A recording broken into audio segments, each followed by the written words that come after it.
노유진의 정치 카페. 안녕하세요. 네, 앉을까요, 이제? 예? 자리에 앉죠. 아, 예, 앉았어. 아주. 네. 예. 네, 오늘 서울대학교 문화관 대강당에서 시작하는 정치 카페 공개 방송. 이거 공연장이 굉장히 좌석이 뭐랄까 넓은 좌석인데도 이렇게 많은 분들이 와주실 거라고 저희가 기대를 못했습니다. 금요일이라서 참 많이 막혔는데 오셨어요? 오시는데 큰 지장 없으셨는지 모르겠습니다. 저는 택시 타고 오다가 아닌 것 같아가지고 내려가지고 지하철 타고 왔습니다. 그래서 겨우 이제 시간 맞춰 도착을 했는데요. 재학생들도 있고 청취자 여러분들도 많이 오신 것 같습니다. 저희가 공개 방송을 한 게 지난 4월이었나요? 지난 4월이죠. 그러니까 기억도 안 나네. 광주에서 했던 걸로 기억하고 그때 세월호 참사 1주기를 맞아가지고 했던 걸로 기억합니다. 오랜만에 하는 이제 공개 방송인데 어떠세요? 너무 멀다 근데. 그렇죠. 같이 붙일까? 조금 붙여요. 아, 너무 멀어가지고. 아니 이게 예, 좀 낫네. 이게 굉장히 중요한 게 저희가 늘 이렇게 마주보고 있다가 그러니까 이상해. 이렇게 하는 것도 좀 불편하거든요. 사실은 맨날 이제 얼굴 보고 방송하다가 또 멀리 떨어져 너무 있으니까 멀면 또 욕하기 불편하거든. 예, 노회찬 대표께서는 여기 이 학교 출신이 아니시죠? 아니, 예, 저는 이 나라 출신입니다. 예. 유시민 작가께서 이 학교 출신이신데, 한 가지 묻고 싶어요. 예. 그 5.18 딱 났을 때, 5.18인가요? 아니, 쿠데타 났을 때. 예. 그때 났을 때 이제 계엄 떨어지고, 예. 그때 여기서 잡혀가셨죠? 아, 여기 아니고 저기 구체적으로 어디였습니까, 그게? 저 본부 도서관 건너편에 예. 학생회관 있어요. 예. 거기 4층. 학생회관요? 예, 학생회관. 거기 식당 지금 있는데, 예, 그 예. 위에서. 식당 위에 4층에. 거기가 학생회. 지금도 학생회가 쓸걸요? 예. 거기서. 뭐 그런 아픈 과거사를 또. 그때 상황을 좀 간단하게 좀. 아, 그때는 이 집은 없었어요. 그때 저희가 학교 다닐 때는 이 집이 없었고, 예, 그냥 잡혀갔지 뭐. 힘없는데 어떻게 잡혀가야지. 예. 저도 아주 오랜만에 학교에 와봤는데 저 자하연이 너무 작아졌다는 느낌이 드네요. 뭔가 옛날에 자하연이 굉장히 넓다고 느꼈는데 와서 보니까 너무 작아진 것 같고요. 지금 학교 다니시면 어떨 것 같아요? 왜 학교를 다녀 지금 이 나이에? 아니 그래도 만약에 21세기에 지금 서울대 학교의 학생이다라고 하시면 아무 생각이 없어요. 예, 생각 안 해봤어. 아니 노 대표님께서는 가끔가다 이렇게 지금 대학생이다 뭘 할까 이런 생각 안 해보셨어요? 글쎄요, 뭐 대학생이라면 복면 써야지.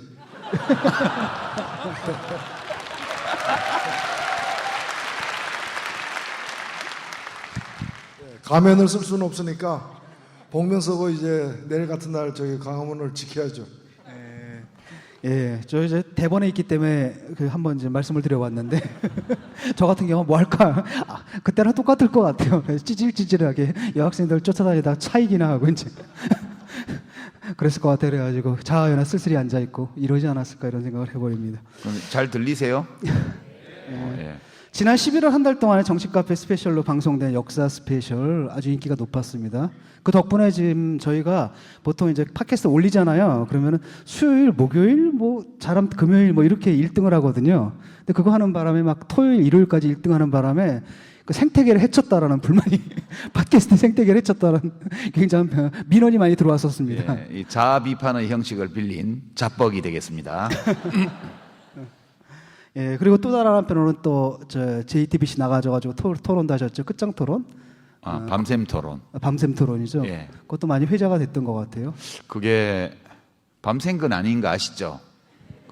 12시 40분쯤 시작해서 거진 3시까지 했는데 2시쯤 넘어가니까 약간 몽롱해지더군요. 그래서 그 토론이 참 좋은 점이 몽롱하기 때문에 자기도 모르게 평소에 가지고 있던 본 마음이 나오게 돼요. 그래서 제 맞은편에 앉아 계시던 그 교학사 대표 집필 하신 분, 그분이 자기도 모르게 역사교육의 목표는 자발적으로 국가를 위해서 살아갈 사람을 만드는 거라고 이 진짜 주옥 같은 말씀을 하셔서 파시즘 역사 교육의 진정한 목표가 뭔지를 부지불식간에 토로해버린 그런 대형 사고가 밤샘 토론이었기 때문에 일어날 수 있었다, 그렇게 저는 생각해요. 예, 오늘 저 공개 방송인데요. 우리가 많은 주제를 좀 다룰 것 같은데 핵심적인 건 아무래도 올해를 좀 한번 돌아보고 그다음에 내년을 전망해보는 그런 얘기가 될 것 같습니다. 근데 그 전에 이제 들어가기 전에 간단하게 국정교과서 문제 한번 짚어봐야겠죠. 그래서 교과서 국정화에 대해서 한마디로 요약을 한다면 무엇인가? 우리 이제 앞에 그 종이 드렸죠. 거기다 한마디씩 좀 써주십시오. 예. 그리고 한 분씩 말씀을 좀 들어보도록 하겠습니다. 예. 나도 쓰래. 예, 다 쓰셨죠? 예, 먼저 노 대표께서 먼저 좀 들어서 보여주시죠. 네, 역사 교과서 국정화는 엑스파일이다. 예.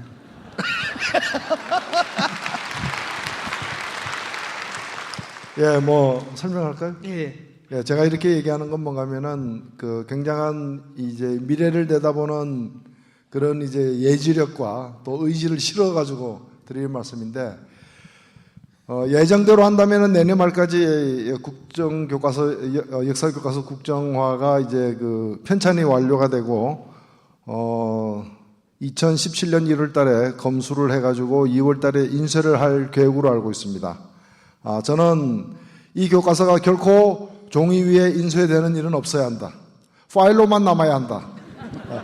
그 파일도 일반인들은 알 수 없고 딱 2개 만들어가지고 박근혜, 김무성 두 사람에게만 X파일로 전달해야 한다고 생각합니다.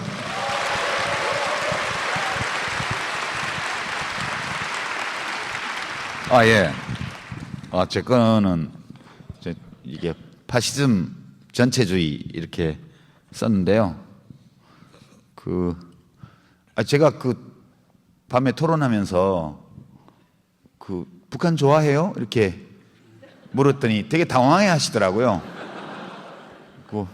왜 김일성이 한 걸 해요? 뭐 이제 그랬더니 반응이 여러 갈래로 나오더군요.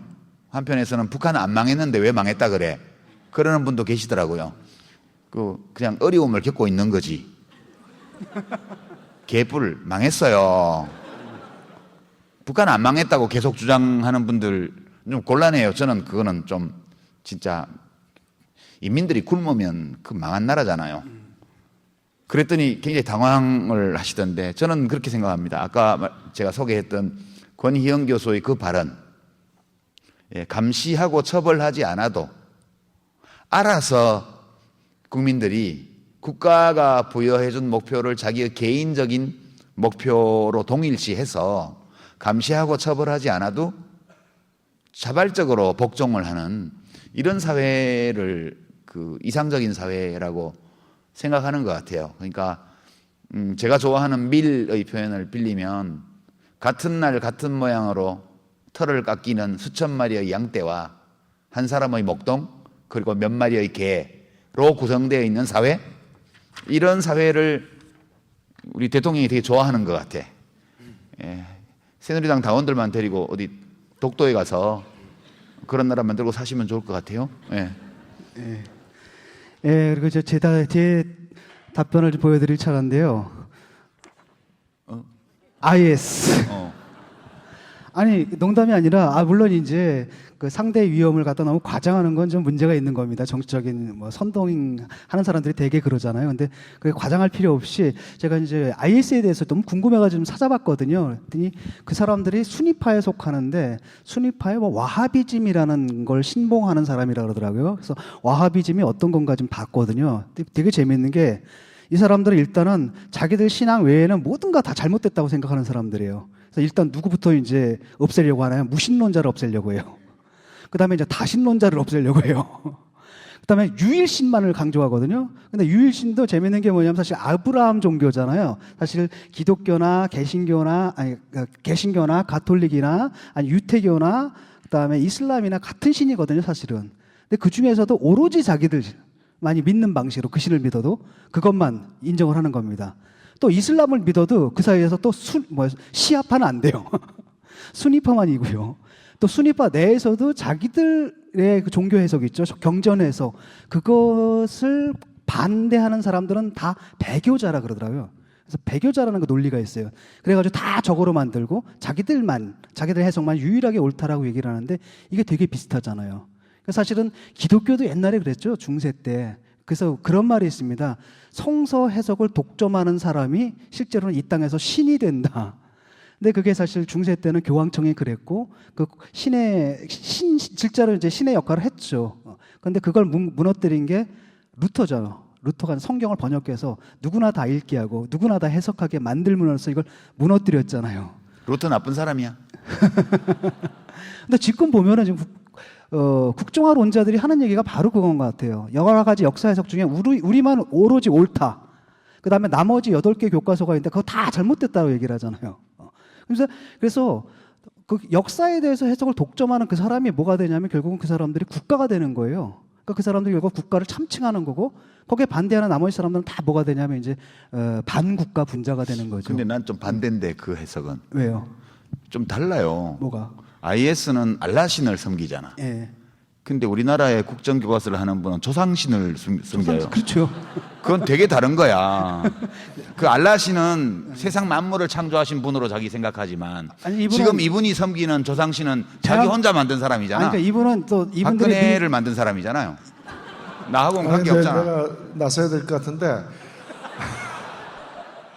IS하고 박근혜 대통령하고 결정적 차이가 뭔지 아세요? IS는 그래도 이거 한번 들어보세요. 이 종이. IS는 이걸 IS라 읽어요. 근데 박근혜 대통령은 이걸 아이스라 읽어요. 이게 결정적 차이예요. 그래서 갔다 그러면은 IS가 섭섭해한다. 약간의 실수를 가지고 이렇게 꼬집고 그러는 거 아니에요. 그래도 국가 원수인데. 그건 실수가 아니고 입에 발린 거지. 근데 이제 그분들은 뭐라고 생각하냐면 우리는 그렇게 생각하는데 그분들 머릿속에서는 이분이 바로 그분들이 믿는 그 조상신이 대한민국을 창조하신 분이라고 믿거든요. 아, 대한민국을 창조하신 분. 그리고 실제로 그 많은 경우 이렇게 사진 갖다 놓고 숭배하는 경우도 있고요. 태초에 아빠가 있었다. 그렇죠. 태초에 아버지가 있었다. 아니 그 얼마 전에 경찰이 그랬잖아요. 이렇게 박근혜 대통령 비판하는 그렇잖아요. 독재자의 딸이라고 했더니 경찰이 세상에 와가지고 독재자의 딸이라는 근거를 내라. 아니 그거 어떡합니까? 그 박근혜 씨가 박정희 씨 딸 아닌가 봐요. 그렇죠? 나 이상해가지고 어쩌라냐. DNA 뭐 검사하자는 얘기야. 대한민국 경찰에 이게 친자 관계를 갖다 지금 부정하고 있거든요. 그 국과수에 의뢰해야 돼요. 국회에서의 의뢰할 사항인 DNA 것 검사를 같습니다. 하는 수밖에 없지. 예, 뭐 역사 교과서 국정화에 대해서는 이 정도로 좀 접고요. 본격적으로 이제 토크에 들어가가지고 오늘 이제 토크를 쉽게 하기 위해서 그 얘기를 좀 할 거예요. 걱정. 요즘 분위기가 그렇죠. 우리 이제 방송을 계속했는데 그 방송 한 3회차 계속 내리 약간 종말론 분위기였어요. 그래서 조금 걱정이 되는데 2016년을 바라보면서 지금 내가 가장 걱정하고 있는 게 뭔가 한번 생각해 보시고요. 그럼 써주시기 바랍니다. 그리고 여러분들도 한번 생각해 보세요. 그리고 이따 우리 토크할 때 나중에 질의응답할 때 그럼 한번 말씀을 좀 해주시기 바랍니다. 지금 써야 돼요. 예. 우리 PD가 이거 예 걱정거리. 나는 이거 쓰면 여기 선관위에서 오신 분들 계신데 그분들이 좀 걱정하실 것 같은데 괜찮을까? 네. 자 이번에는 유시민 저부터? 작가부터 먼저 네. 좀 들어서 네. 보여주시기 바랍니다. 이 지읒 이영 디귿인데요. 아니, 선관위 때문에 이렇게 썼어요. 저희 지금 홍길동이거든요. 아버지를 아버지라 하지 못하고 형을 형이라 하지 못하는. 예. 사실 그 지금이 뭐 선거일 180일 이내에 들어왔다고 뭐 특정 정당을 지지하거나 뭐 반대하거나 이런 거 하지 말래요. 근데 저는 할 거예요. 왜냐하면 나는 선거법 위반 걸려도 상관이 없어요. 출마할 사람이 아니니까. 그죠? 노 대표님만 조심하면 돼. 괜찮아요, 저도. 안 괜찮아요. 왜요? 예, 저는 이 당을 좀 걱정해요. 거기까지만. 왜 걱정하세요? 걱정이 많죠. 예를 들어서 이 당이 잘 돼야 되는데 이러면 선거법 위반인가? 그러니까 제가 이 당이 선거에서 이겨야 한다든가 표를 많이 받아야 된다든가 이런 말을 하면 안 된대요. 그래서 제가 이 정의당이 선거에서 이겨야 된다 이 말을 절대 못 해요. 하면 안 됩니다. 근데 이제 제 생각에는 이 당이 조그만 당인데 조그맣지만 뭔가를 할 수 있는 그런 상황에 있는 것 같은데 뭔가를 안 해버리면 어떡하지 그런 걱정 좀 있어요. 예, 자기 할 일을 좀 잘하면 좋을 텐데 잘 못하면 어떡하지? 저는 이제 좀 쫄아들었어요. 대한민국이라든가 우주라든가 이런 거 걱정을 못하고 이렇게 조그만 거 걱정해요. 예. 그 다음에 노회찬 대표께서는 예. 나라 걱정.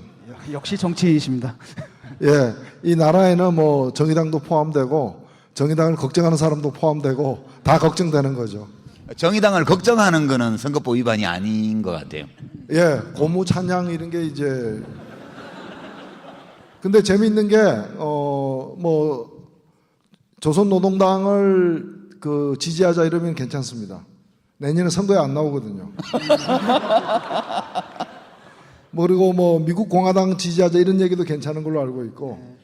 여러분 정의당 지지하시죠? 예, 여러분 지지하셔도 되는데 저희는 이 앞에서 지지하자 이렇게 얘기하면 안 되는 겁니다. 그러니까 여러분들 생각 견지하세요. 예.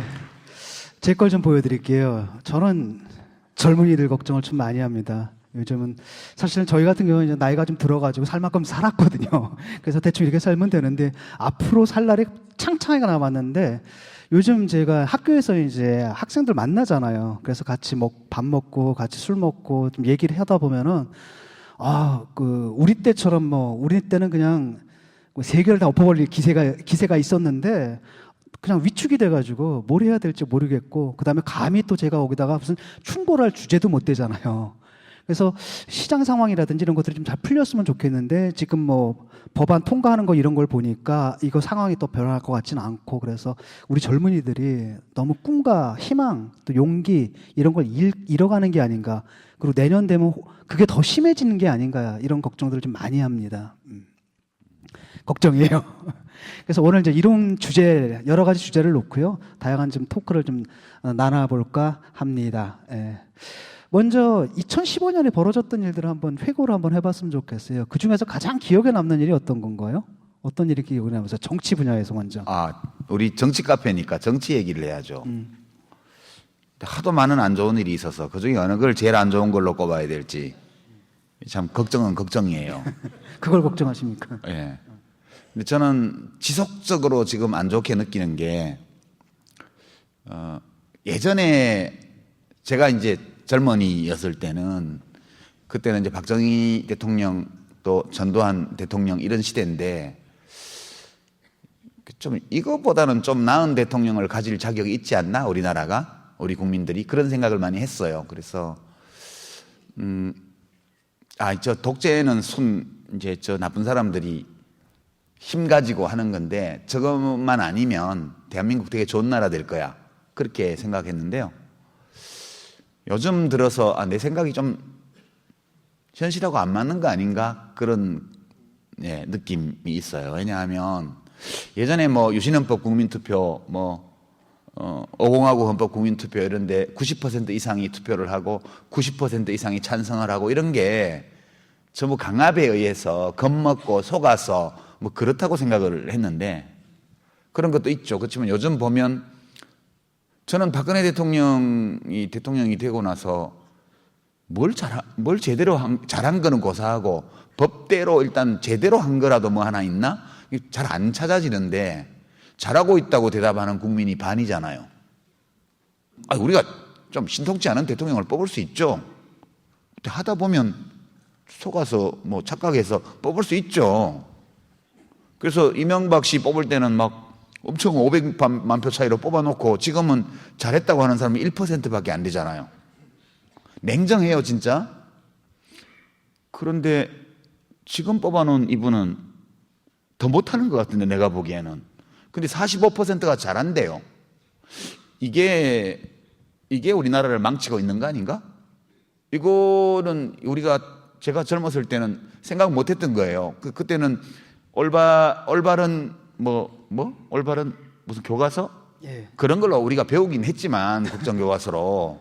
그렇지만 진짜 사실을 알고 이제 세상에 대한 다양한 해석 이런 거를 들으면 사람들이 다 깨어날 거라고 저는 생각을 했는데 안 그런 거예요. 국민 반이. 그게 금년 여론조사표를 계속 보면서 아니 어떻게 이럴 수가 있지? 그것이 제일 안 좋았던 것 같아요. 금년에. 지지율이 한 10% 정도 나오면 양해할 수 있어요. 그 정도야 뭐 그죠? 예, 제 느낌엔 두 가지 원인이 있는 것 같은데 하나는 유훈통제인 것 같아요. 그 남조선하고 북조선이 되게 비슷한 게 많잖아요. 그래가지고 전 세계에서 3대 세습이 가능한 두 나라가 있는데 그게 이제 남조선하고 북조선이고요. 근데 보면은 저쪽에서는 이제 김일성 유훈통치고요. 여기는 이제 박정희 유훈통치 같은 게 있는 것 같아요. 그 전통적인 지지자. 예컨대 동일한 새누리당 지지자다 하더라도 그 이명박 대통령에 대한 지지하고 박근혜 대통령에 대한 지지하고는 지지의 성격이 좀 다른 것 같아요. 그러니까 마지막 남은 그 카리스마적인 자기 카리스마도 아니죠. 사실은 아버지 카리스마였지만 그게 이제 남아 있는 것 같고 또 하나는 야당인 것 같아요. 그렇잖아요. 저게 워낙 못한다 하더라도 저쪽이 잘하면 일로 가는데 그게 아니라 갈 데가 없으니까 어휴 저거 봐라. 차라리 저런 식으로 그냥 뭐 리더십 없이 이렇게 헤매는 것보다 그냥 강력한 누가 하나가 독재라도 좋으니까 꽉 잡고 처리하는 게 더 낫지 않느냐 이런 판단들을 하시는 게 아닌가 이런 생각도 들고 있어요. 저는 그 2015년을 뭐 여러 각도에서 평가할 수 있지만은 정지된 하나의 화면이라기보다는 흘러가는 어떤 과정, 흐름 속에서 한번 볼 필요도 있다고 생각을 합니다. 사실 우리가 대통령을 우리 손으로 직접 뽑기 시작한 지 올해가 이제 28년째가 되고 내후년이면은 30주년이 이제 되는 해입니다. 그런데 지난 28년의 마지막이 이제 올해인데 지난 28년을 놓고 보면은 대통령을 국민이 직접 뽑는 이런 민주화를 만들어낸 세력들이 지난 28년 중에서 10년만 집권했고 그걸 가로막았던 세력들이 이 28년 중에 18년을 집권했어요. 내년이면 19년이고 내후년이면 그 사람들이 30년 중에 20년을 집권하는 해입니다. 저는 왜 역사교과서 국정화를 이명박 대통령 때는 추진하지 않았는데 지금은 추진하느냐.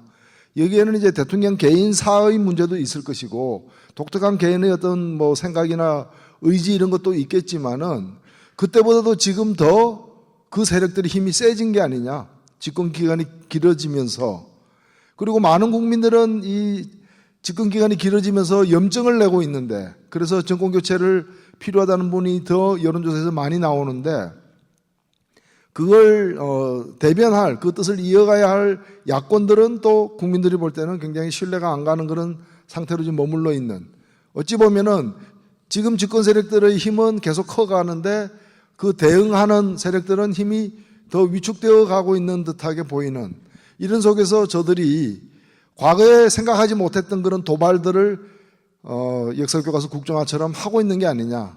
그렇다면은 내년 총선, 내후년 대선 등 해서 앞으로 이어지는 선거에서 현재 야권이 또 지게 될 때, 패배하게 될 때는 저쪽이 지금 우리가 상상하지 못하는 설마 그런 것까지 하겠어?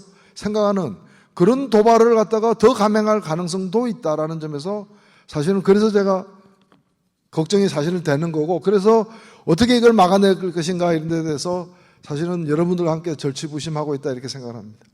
예, 사실 뭐 역대 대통령들이 뭐 나름대로 뭔가를 좀 했다는 느낌이 드는데 저는 그런 것 같아요. 이명박 대통령 들어오고 그 다음에 박근혜 대통령 들어온 다음에 그 전 대통령들까지는 그래도 뭐 앞으로 좀 뭔가 나간다는 면이 있었는데 한국 사회를 후퇴했다는 느낌이 굉장히 강하게 드시죠. 생각해 보니까 사실 우리 사회가 그 산업화 사회에서 완전히 정보화 사회로 넘어왔는데 이명박 대통령이 그걸 또다시 이제 산업화 초기로 돌려버리는 지금 하신 일을 보니까 딱 두 가지더라고요. 그게 1차 산업하고 2차 산업이에요. 그러니까 자원외교, 땅 파는 거 하고요. 그 다음에 이제 4대강 그래가지고 삽질하는 거. 그래서 토대에 대한 상상력, 경제에 대한 상상력 자체를 산업화 시대로 돌려버렸고요. 박근혜 대통령은 와가지고 처음에 경제 민주화하고 뭐 복지하고 이런다라더니 집권하고 하니까 그런 말 하나도 없잖아요. 또 성장하겠다라더니 뭐 성장 지금 성적표도 2% 안팎으로 좀 나오고 있는 거고. 그러다가 안 되니까 결국 뭐 하냐면은 어떤 변화라도 일으켜야겠다. 그랬더니 그 정치적인 상부 구조마저 이제 과거로 돌리는 것 같아요. 그런 과정에서 이제 국정교과서 이런 문제가 지금 나오고 있는 것 같기도 하고요. 지금 이제 저는 이제 여론조사표를 좀 눈여겨 보는데요. 그냥 어느 당이 몇 프로 받았고 어느 정치인이 대선 후보 지지도가 몇 프로고 이런 거보다 그 연령별 그 의견 분포를 좀 눈여겨 봐요. 그걸 보면 60대 이상에서 8대 2예요. 그 30대에서 2대 8이고요. 그렇게 지금 나타나는데 우리 사회가 굉장히 앞으로는 앞날이 좀 어두운 게 우리 진 교수가 젊은이들 걱정이 된다고 했는데 진짜 걱정이 돼요. 왜 그러냐 하면 60세에 해마다 몇 명이 진입하냐 하면요. 약 70만 명 이상이 진입해요. 60대예요. 그리고 지금 19살에 진입하는 그 새로운 유권자가 50만 명밖에 안 돼요. 그러니까 새로 진입하는 젊은 유권자의 숫자하고 60대에 진입하는 이 숫자가 연간 20만 내지 30만 명이 앞으로도 한 15년 동안 지속적으로 차이가 날 거예요. 1년에 20만 명씩 해서 15년 후가 되면 누적된 것이 300만 명 이상 차이가 나게 돼요. 만약 여론 분포가 세대별로 지금처럼 지속된다면 한국 사회는 정권 교체가 불가능하다는 의미가 돼요. 그러니까 저는 사실은 우리가 정권 교체를 좀 해보고 사회를 좀 앞으로 밀고 나가려면 선거를 통해서 그걸 할 수 있는 기회가 한 10년 정도밖에 없는 것 같다. 다음 대통령 선거, 그 다음 대통령 선거. 그때도 지면 그 다음에는 우리가 요즘 일본의 아베 정권 보면서 되게 한심하게 여기잖아요. 근데 아베가 그래도 낫지 않나? 저는 그런 생각 드는 게 거기는 그래도 교과서를 검인정을 하고 있잖아요. 우리나라는 국정이에요.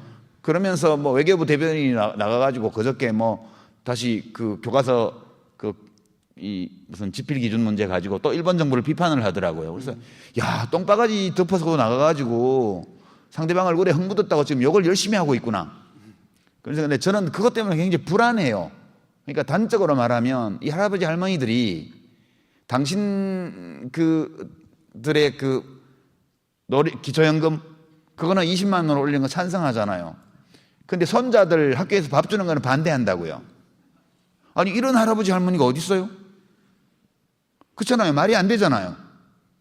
그래서 우리 연령 사회적 인구 구성이 이런 식으로 계속 변화해 가면 그러면 희망이 없지 않나 젊은이들에게? 정말 탈조선 하는 거 말고 무슨 방법이 있을까? 그런 암울한 생각이 좀 들어요. 그냥 솔직하게. 그리고 2015년에 벌어진 이 많은 일들이 그 전조를 보여주는 거 아니냐. 예, 그런 것 때문에 저도 이제 3년 있으면 60대가 되는데요. 만으로. 난 절대 지금 60대처럼 되지 말아야지. 난 언제나 여론조사표를 보고 20대와 30대가 원하는 쪽으로 해줄 거야. 그게 제 노년기의 좌우명이에요. 네, 예. 생물학적 나이가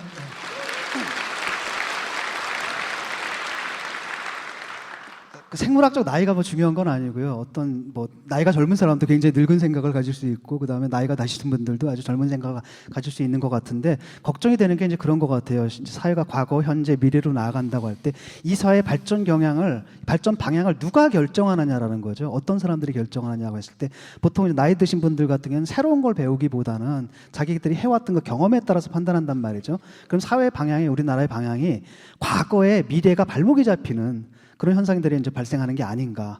그래서 국정화 이런 것들 보게 되면 이제 그런 것 같아. 이렇게 보면 이게 심화되면은 그 전 국민의 그 박정희 교도화, 그 다음에 그 전 국토의 TK화, 그 다음에 전 매체의 종편화, 전 교과서의 교과서화 그래가지고. 종편은 그거라며요. 종일 정부를 편드는 방송이 종편. 그렇죠, 종편이요.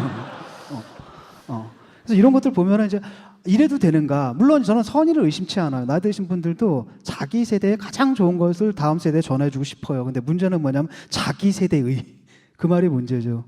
그건 사실 지나갔거든요. 그런데 우리 사회가 지금 걱정되는 건 좀 그거예요. 사회 결정을, 이 사회의 방향을 결정하는 것을 이제 살 날이 얼마 남지 않은 분들이 앞으로 살 날이 챙챙한 그 사람들의 미래를 결정하는 게 이게 옳은가 이런 생각을 많이 합니다. 예. 예, 이 부분은 조금 약간 논쟁적인 부분이 좀 있습니다. 이게 전문가들 입장에서는 뭔가 하면은 이제 지금 말씀하신 것처럼 이제 세대가 이렇게 나이가 들어갈수록 보수화되는 경향은 분명히 있어요. 그러나 동시에 그것이 자동적으로 기계적으로만 되는 건 아니에요. 예를 들면은 박근혜 대통령이 당선되었던 2012년 대선 때 40대와 50대의 표심이 좀 달랐어요. 그러면 5년 후인 내후년 선거에 50대는 그 50대의 절반은 5년 전에 40대였던 사람들이에요. 그래서 내후년 선거에 50대의 표심이 5년 전에, 3년 전에 2012년에 50대의 표심하고 똑같으란 법은 없어요. 그 민주화 운동에 대한 경험이라거나 이런 어떤 그 세대의 경험들이 다르기 때문에 그래서 저는 한편으로는 나이 들어갈수록 사람이 완고해지고 보수적으로 되는 경향이 한편에 있다면 다른 한편으로는 6.25까지 경험했고 뭐 이런 분들은 점점 적어지고 새로운 시대의 경험을 했던 사람들이 인구에 특히 노인 인구에도 계속 편입이기 때문에 노인층도 물이 좀 좋아지는 면도 있다. 양면이 다 있는 거예요. 어느 면이 더 우세할까 이런 걸 좀 더 자세히 들여다봐야 되는데 그래서 너무 이제 저는 그래서 국민 걱정은 덜 합니다. 문제가 되고 있는 거는 저를 포함한 정치인들, 정당들이 문제인 것이지 국민들도 많이 바뀌어야 되지만은 오히려 국민 바뀌기보다 정치인들 바꾸고 정당 바꾸고 정치를 바꾸는 것이 더 우선적이지 않는가.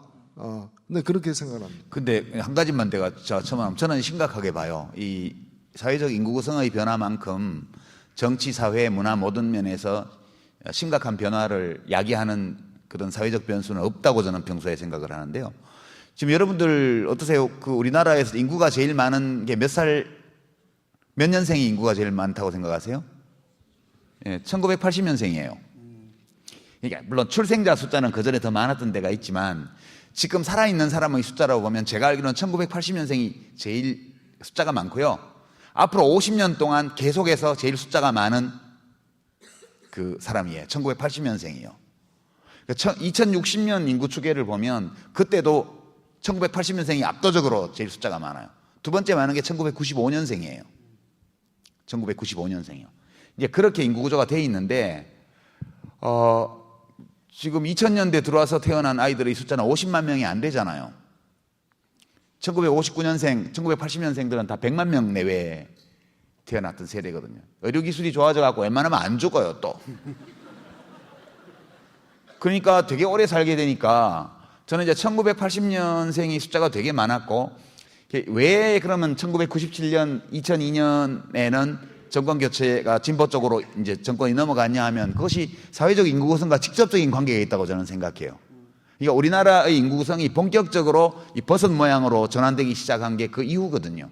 그러면서 날이 갈수록 불리해지는 거고요. 지금 종편이 저런 식으로 하루 종일 24시간 틀어놓고 목소리를 한 톤 높여가지고 이북방송처럼 그렇게 해대고 빨간 글씨로 화면에다가 막 엄청난 주먹만한 글씨로 자막을 써서 세뇌를 하는 이유가 뭐냐 하면 바로 고령 세대를 세뇌하기 위해서 저렇게 하는 거라고 저는 생각해요. 뭘 위해서? 이 땅에서 이미 부당하든 정당하든 일정한 기득권을 가지고 있는 집단의 지위를 앞으로 흔들리지 않게 계속 지켜나가기 위해서 그렇게 하는 거라고 보고요. 그래서 제가 이 자리에도 1980년생도 있으실 거고 95년생도 있으실 텐데요. 여러분들이 되게 중요하거든요. 지금 1980년생은 지금 36살이잖아요. 여론조사표를 보면 여기가 제일 진보적이에요. 30대 중반이요. 이 세대가 지금의 생각을 지켜만 간다면 대한민국에 희망이 있다. 우리 더 젊은 친구들에게 뭔가 열어줄 수 있다.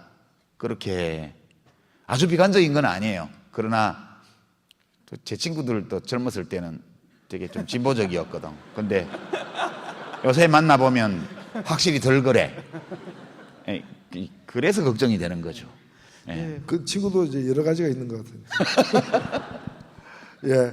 아니요, 저는 제가 어렸을 때, 제가 지금 50대 후반입니다. 그렇죠. 근데, 제가 어렸을 때 50대 후반 보면은 말이 안 통하는 사람들이었어요. 경기고등학교 특히 그래. 아니, 근데 지금 제 친구들 보면은, 야당 지지가 훨씬 많아요. 여당 지지보다도. 그래요? 예, 그렇습니다. 예, 그렇기 때문에 난 대구라서 다른데. 아니요, 뭐 제 동창들한테 가면은 저기 그 뭐 국무총리 훨씬 욕 많이 듣고요. 그다음에 우선 야당 원내대표도 저보다 더 욕 듣고요. 제가 제일 낫습니다. 그 제가 이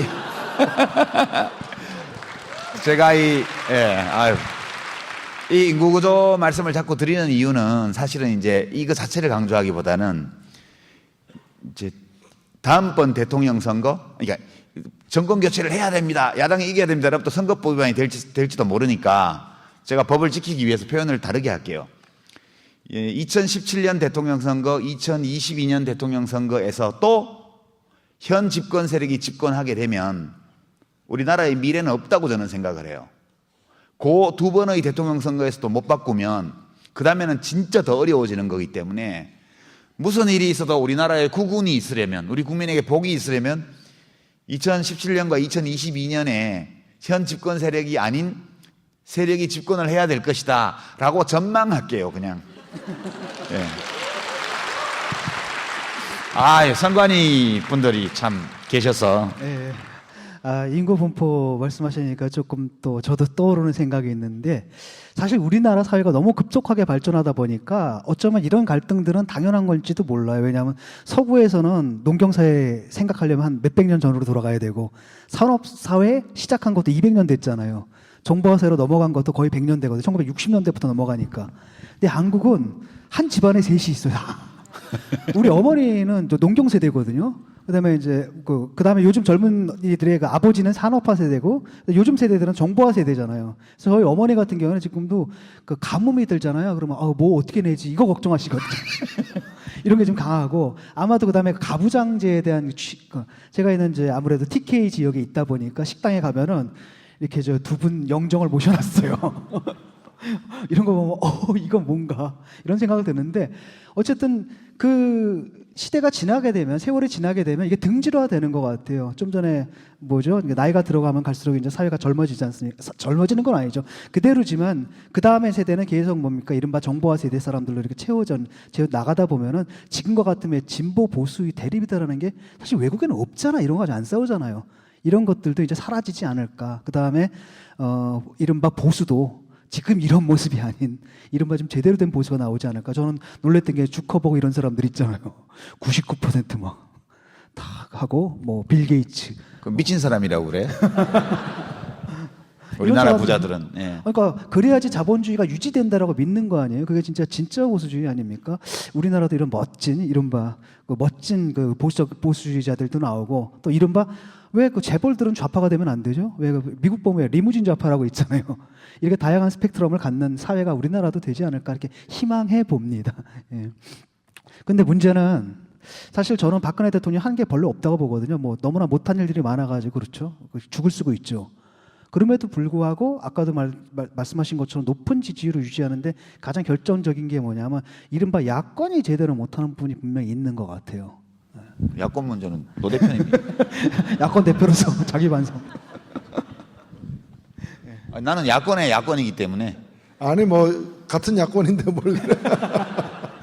여당에도 진박이 있고 뭐 친박이 있고 비박이 있다며요. 그러니까 야당에도 주류가 있고 비주류가 있잖아요. 저는 야당 내의 야당이라서 우선 야당 내의 여당부터. 여러분 솔직히 지금 가장 걱정하는 것 중에 하나가 그거죠. 지금 뭐 야권 내에서 벌어지는 분열상이죠.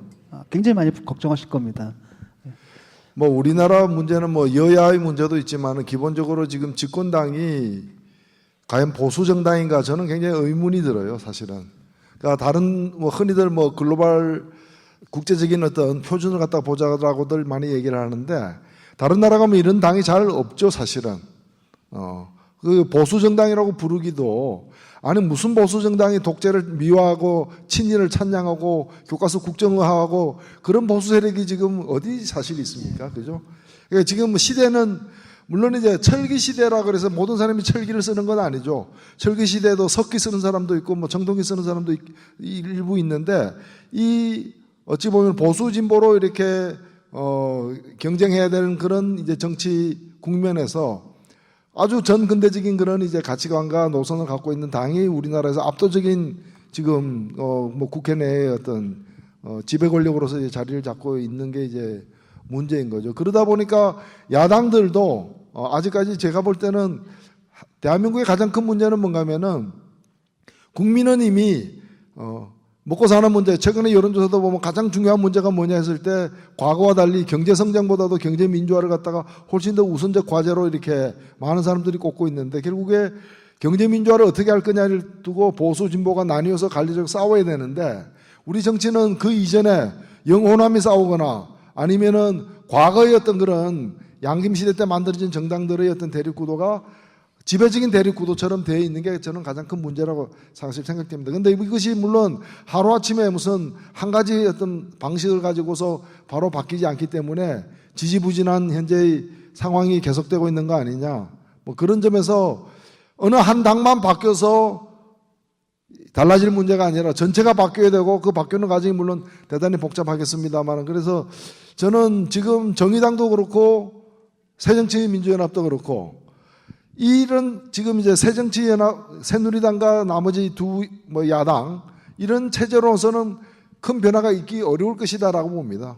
빅뱅이 일어나거나 그게 아니라면은 그야말로 이제 빅뱅을 기다리는 점진적 변화의 과정. 빅뱅이 지금 오거나 아니면 나중에 오고 둘 중에 하나일 테니까, 예, 그 길밖에 없지 않느냐, 그렇게 보는. 그 야당에 대해서는 저는 좀 가끔 이상한 느낌에 사로잡히는데요. 제가 이제 우리나라에서 제일 싫어하는 당이 지지율이 제일 1등이에요. 제일 형편없고 제일 싫어하는 당이 좋아하는 사람이 많으니까 1등 당이겠죠. 근데 제 기준으로 보면 최고 싫어하는 당이 1등이에요. 이제 그 다음 싫어하는 당 또는 별로 좋아하지 않는 당이 압도적인 2등 당이에요. 제가 제일 괜찮다고 생각하는 당은 3등 당인데 2등하고 차이가 많은 3등 당이에요.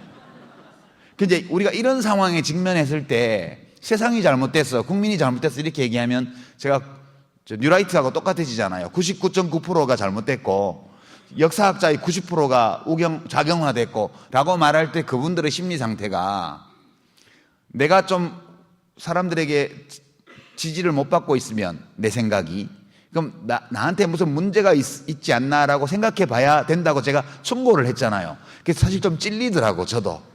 왜냐하면 그쪽에서 야 그러면 새누리당이 1등이고 새정치연합이 2등이고 니네 정의당은 형편없는 3등인데 네가 뭐 잘못하고 있다고 생각 안 해? 이렇게 말할까 봐. 근데 다행히 그렇게 말하지는 않더라고요. 근데 제가 한 말이 저한테로 돌아오는 거예요.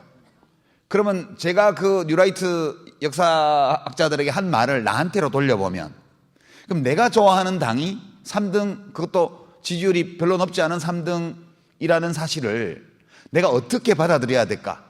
어떻게 해석해야 될까? 내가 옳은데 세상이 잘못됐다, 나는 현명한데 국민이 어리석다, 이렇게 말할 수 있을까? 그 고민이 있어요. 저는 국민이 항상 옳다 생각하지 않아요. 대중이 항상 옳은 판단을 한다고 믿지 않아요. 엉터리도 뽑고요, 이명박 씨 같은 사기꾼도 뽑고 그러잖아요. 때로 실수도 하고 어리석은 선택도 하지만 그래도 사람들은 길게 보면 여러 가지 경로를 통해서 이제 사실에 입각해서 진실에 의거해서 그다음에 합리적인 판단을 할 수 있다고 저는 믿죠.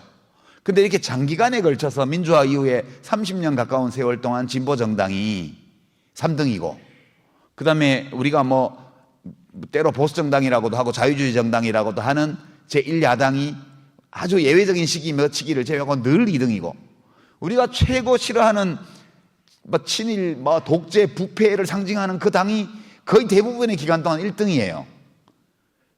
이 상황에 대해서 우리가 어떻게 이 상황을 해석해야 되고, 그 다음에 그러한 해석의 토대를 두고 우리가 행동을 결정할 때 지금까지 행동했던데 어떤 것들을 좀 바꿔야 될지에 대한 진지한 고민을 해야 된다고 저는 생각해요. 맨날 집권당 욕하는 걸로 우리 자신을 정당화할 수는 없다고 저는 생각을 하거든요.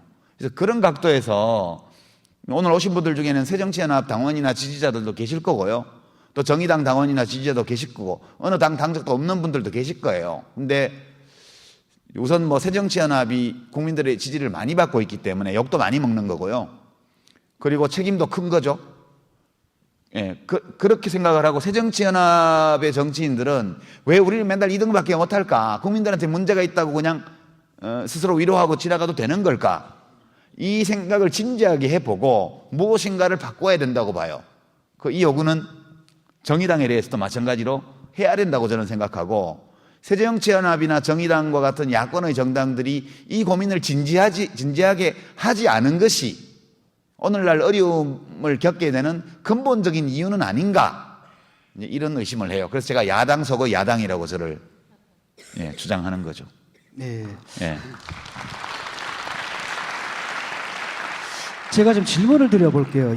그 말씀을 들어보니까 이런 생각이 떠오르거든요. 자, 지난 대선에서 박근혜 대통령의 공약은 생각이 나요. 뭐 경제민주화, 그렇죠? 근데 문재인 대표의 공약은 뭐였죠? 거기도 다 있어요. 어디 있어요? 왜냐하면 박근혜 대통령의 공약을 우리가 기억하는 거는 대통령이 돼놓고 왜 공약을 이행 안 하냐고 우리가 계속 환기를 시켰기 때문에 우리가 많이 알고 있는 반면 떨어진 사람은 계약이 체결이 안 됐기 때문에 계약서가 휴지통으로 다 들어가서 그 계약서에 무엇이 있었는지를 우리가 되돌리지 못해요. 그 차이지 공약은 다 있었죠. 예. 박근혜 대통령의 공약도 경제민주화가 대부분이었고 문재인 후보의 공약도 경제민주화가 대부분이었죠. 어떻게 보면은 당선되기 위해서 승리하기 위해서는 경제민주화를 강조해야 된다는 데 대해서는 두 사람이 다 정확하게 본 거예요. 문제는 이제 박근혜 대통령은 뭐 취임할 때부터 경제민주화라는 용어를 안 쓰기 시작을 했고 그 박근혜 대통령은 근데 책을 남겼어요. 이 책을 안 썼어야 되는데 공약을 책으로 이렇게 인쇄를 해가 냈어요. 책 제목도 좋아요. 세상을 바꾸는 약속. 물론 지금은 약속을 바꾸는 세상 이렇게 책 제목을 바꿔야 되는데 그래서 저는 제가 볼 때는 아마 다음 대통령 선거에도 자신들이 이렇게 공약을 안 지켰음에도 불구하고 국민들은 여전히 그걸 원한다는 걸 알기 때문에 유사한 공약, 좀 더 세련된 좀 진보적인 그런 공약을 들고 나오지 않을까 이렇게 또 예상됩니다. 이제 그 어르신 말씀인데요. 이제 제가 아까 제기한 문제. 그러니까 이제 우리 새정치연합 당원이 없어요, 여기에.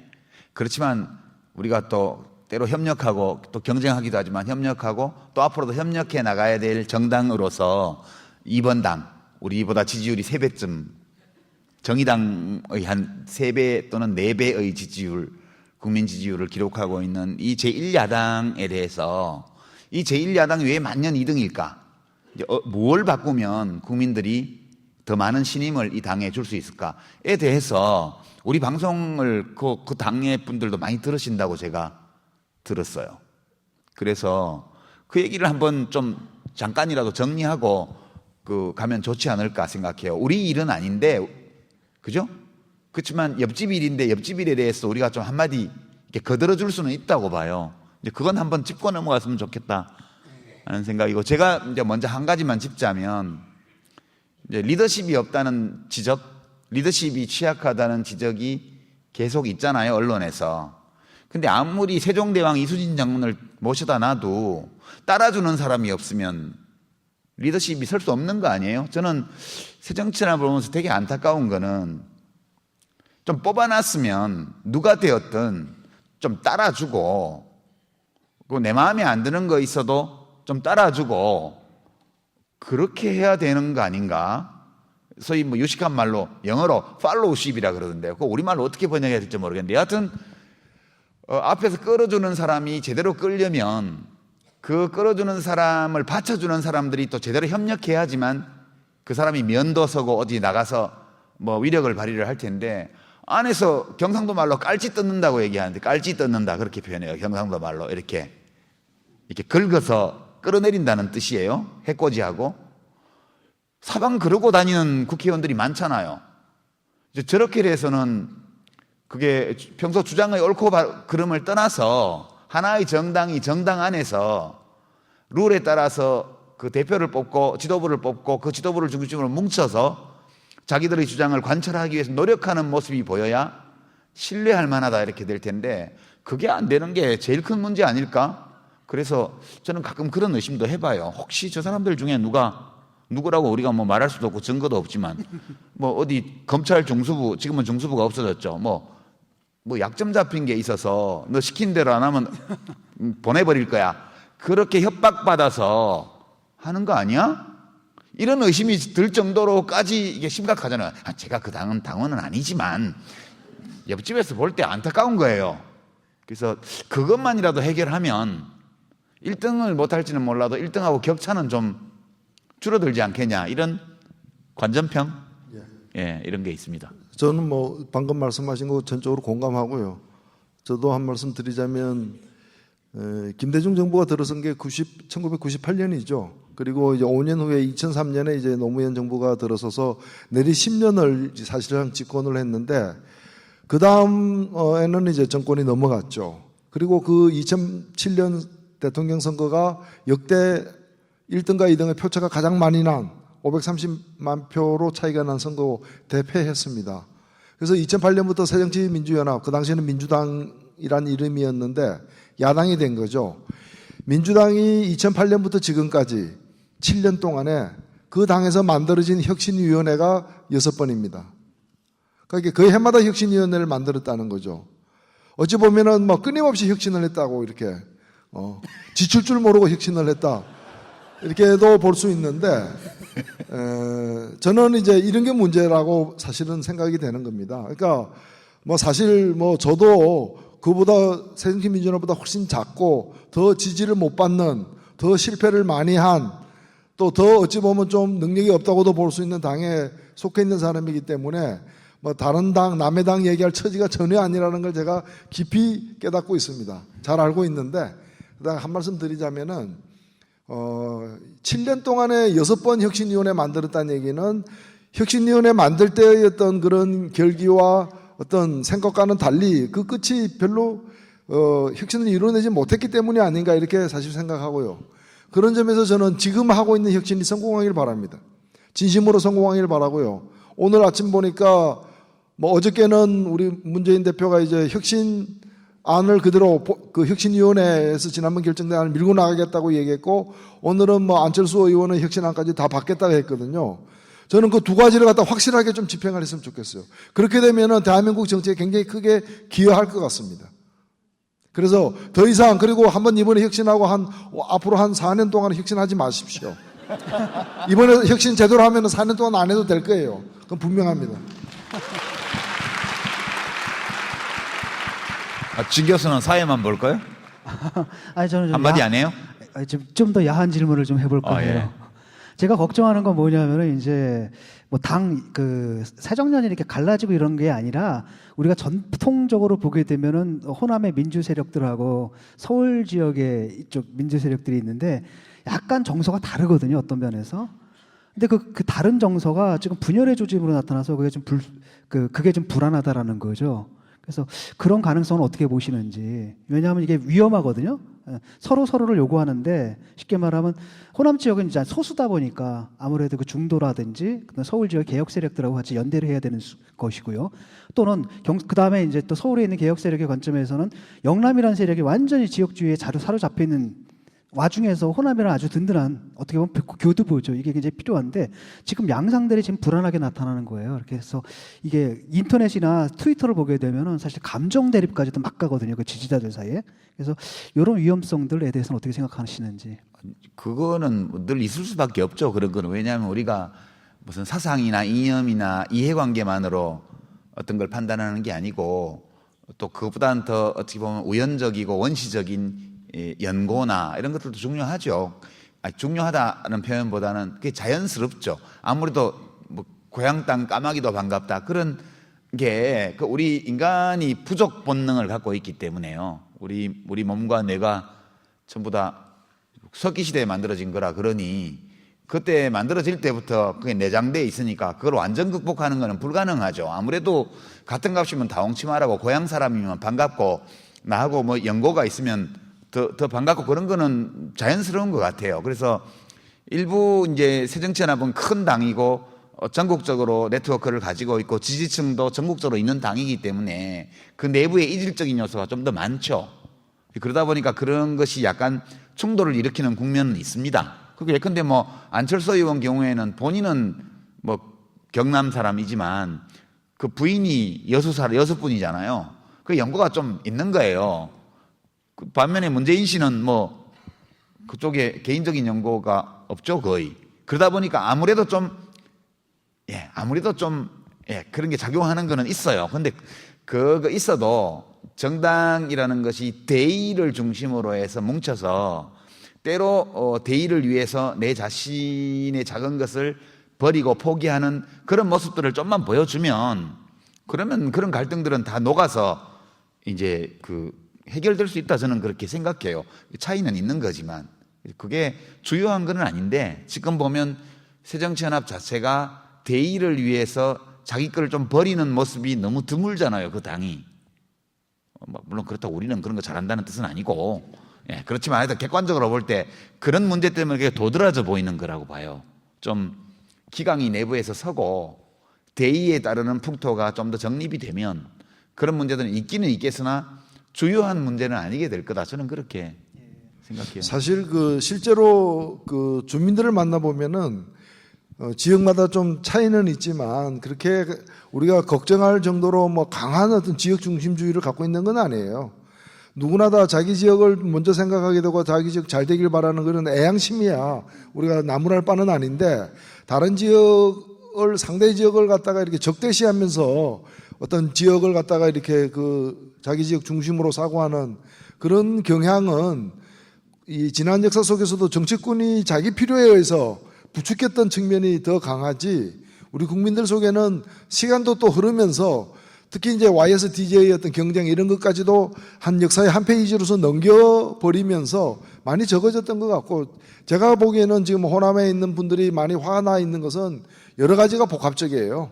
그 지역에 늘 쉽게 당선되었던, 어찌 보면 그 지역 주민들이 늘 이렇게 뽑아줬던, 그래서 쉽게 당선됐던 분들이 거의 기득권화되어 있는 게 아닌가 하는 그런 불만이 하나 있는 것이고, 또 하나는 이제 벌써 2번이나 정권을 갖다가 이렇게 빼앗기면서 또 다가오는 정권을 갖다가 찾을 전망도 그리 강해 보이지 않다 보니까 또 지면 어떡하느냐의 그런 걱정.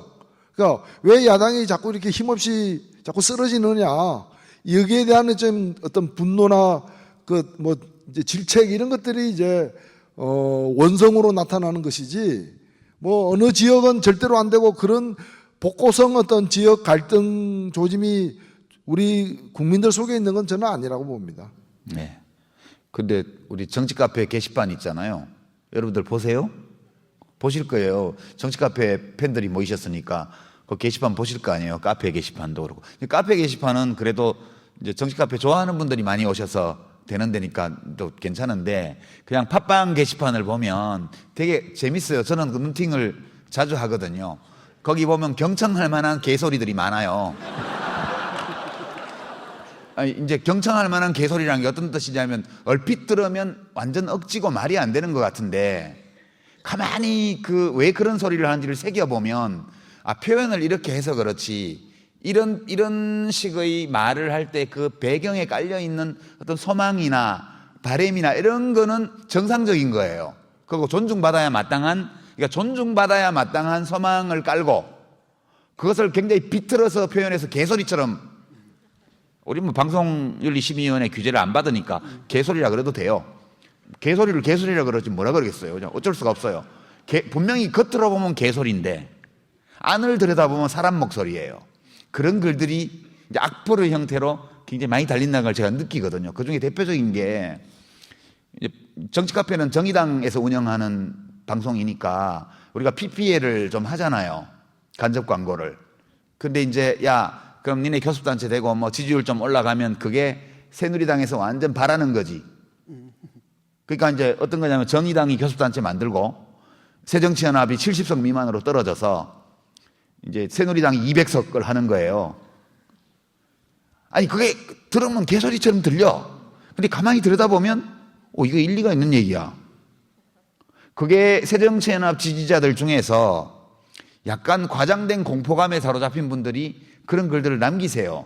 말이 안 되는 얘기인데 왜 나무당이 의석 많이 얻는 거를 간첩행위로 뭐냐고.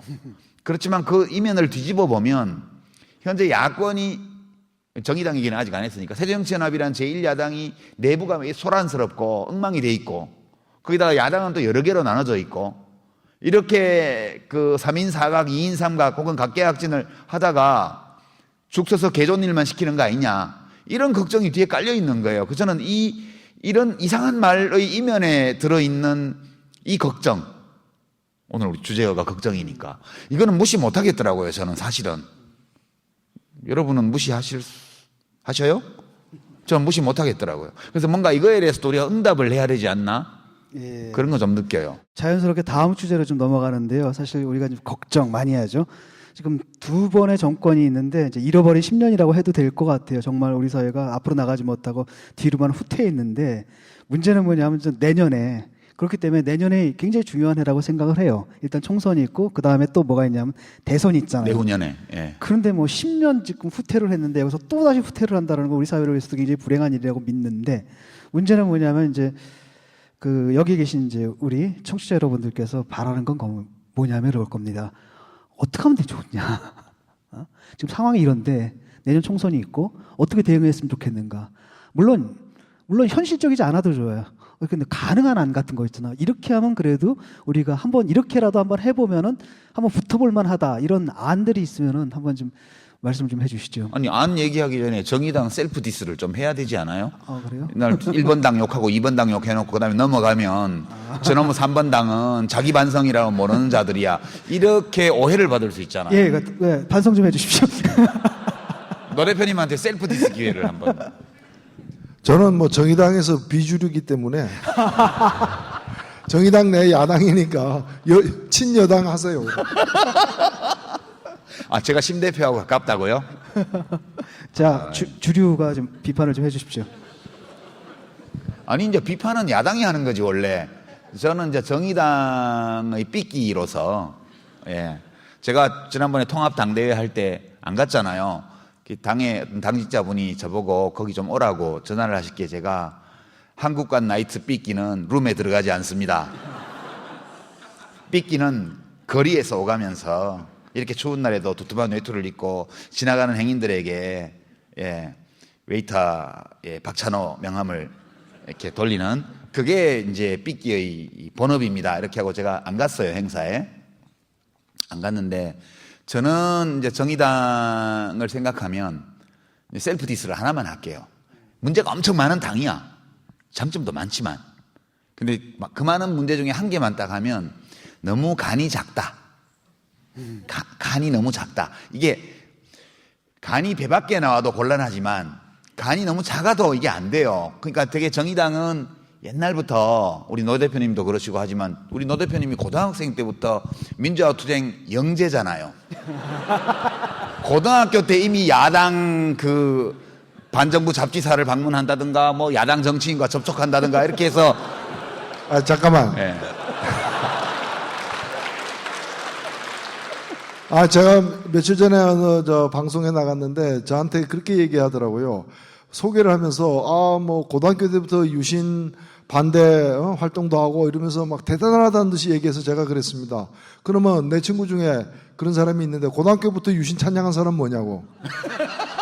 아니 고등학교 때부터 유신 찬양한 사람이 더 문제 있는 거 아니에요? 예. 그 국무총리 됐죠? 아니에요? 맞습니다. 또 그런 사람 중에 하나가 또 국정교과서로 유신교과서로 배운 사람 중에 최근에 검찰총장이 되려고 그러고 있더라고요. 근데 하여튼 노 대표님은 언제 말씀을 들어도 재밌어요. 근데 뭔 얘기 하더라? 예. 저런 이제 민주화 운동 영재들께서는 20대 젊은 나이에 세상을 돈짝만하게 보면서 이 세상을 어떻게 해버리겠다. 우리나라를 어떻게 해버리자. 이런 엄청난 야심을 가지고 심지어는 박정희 한판 뜰까? 뭐 전두환이 한판 뜰까? 6.4 11기 한 붙어볼까? 이러던 사람들이에요. 그때는 간이 배 밖에 나와 있었거든. 힘도 없는 것들이. 근데 지금은 이제 나이도 50대 후반이 되고 국회의원도 했고 저처럼 뭐 장관 한 놈도 있고 근데 지금은 간이 짜부라들어가지고 이 나라를 어떻게 해버리겠다는 생각은 별로 못하고 어떻게 이 지읒 이영 디귿을 선관위 때문에 지읒 이영 디귿을 어떻게 20석 교섭단체를 만들어 볼까 이런 게 온 우주가 돼 있는 거예요. 이거는 너무 작아진 거 아닐까?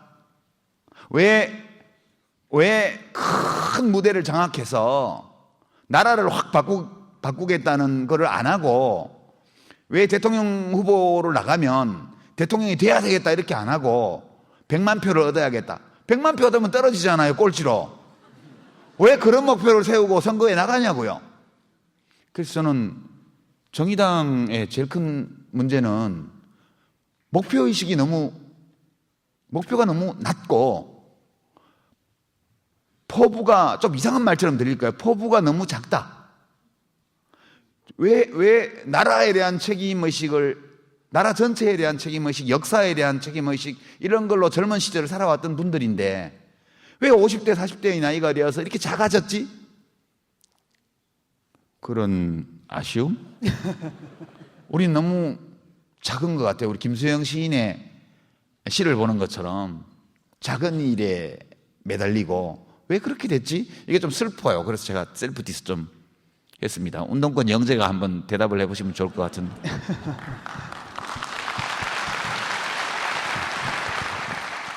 예, 정당을 만든 이유는 뭡니까? 정책 이념이 같은 사람들이 정권을 획득하기 위해서 만든 거죠.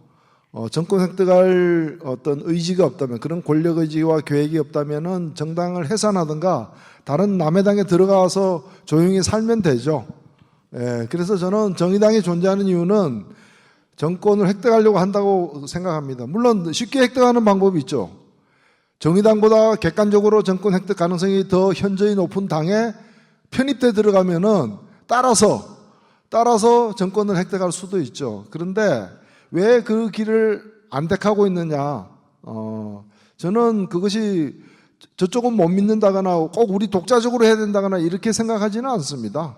그렇게 생각하지는 않는 것이고, 기본적으로 지금 정의당과 같은 당이 우리나라에 허용되고 만들어진 지는 이제 15년밖에 안 돼요. 지금 새정치민주연합은 얼마 전에 60주년 기념식 하고 그랬지 않습니까? 여기는 이제 15년밖에 안 되는 것이고, 아직도 저는 지금 지지율도 정의당에 있는 사람들은 소중히 생각해야 된다고 봅니다.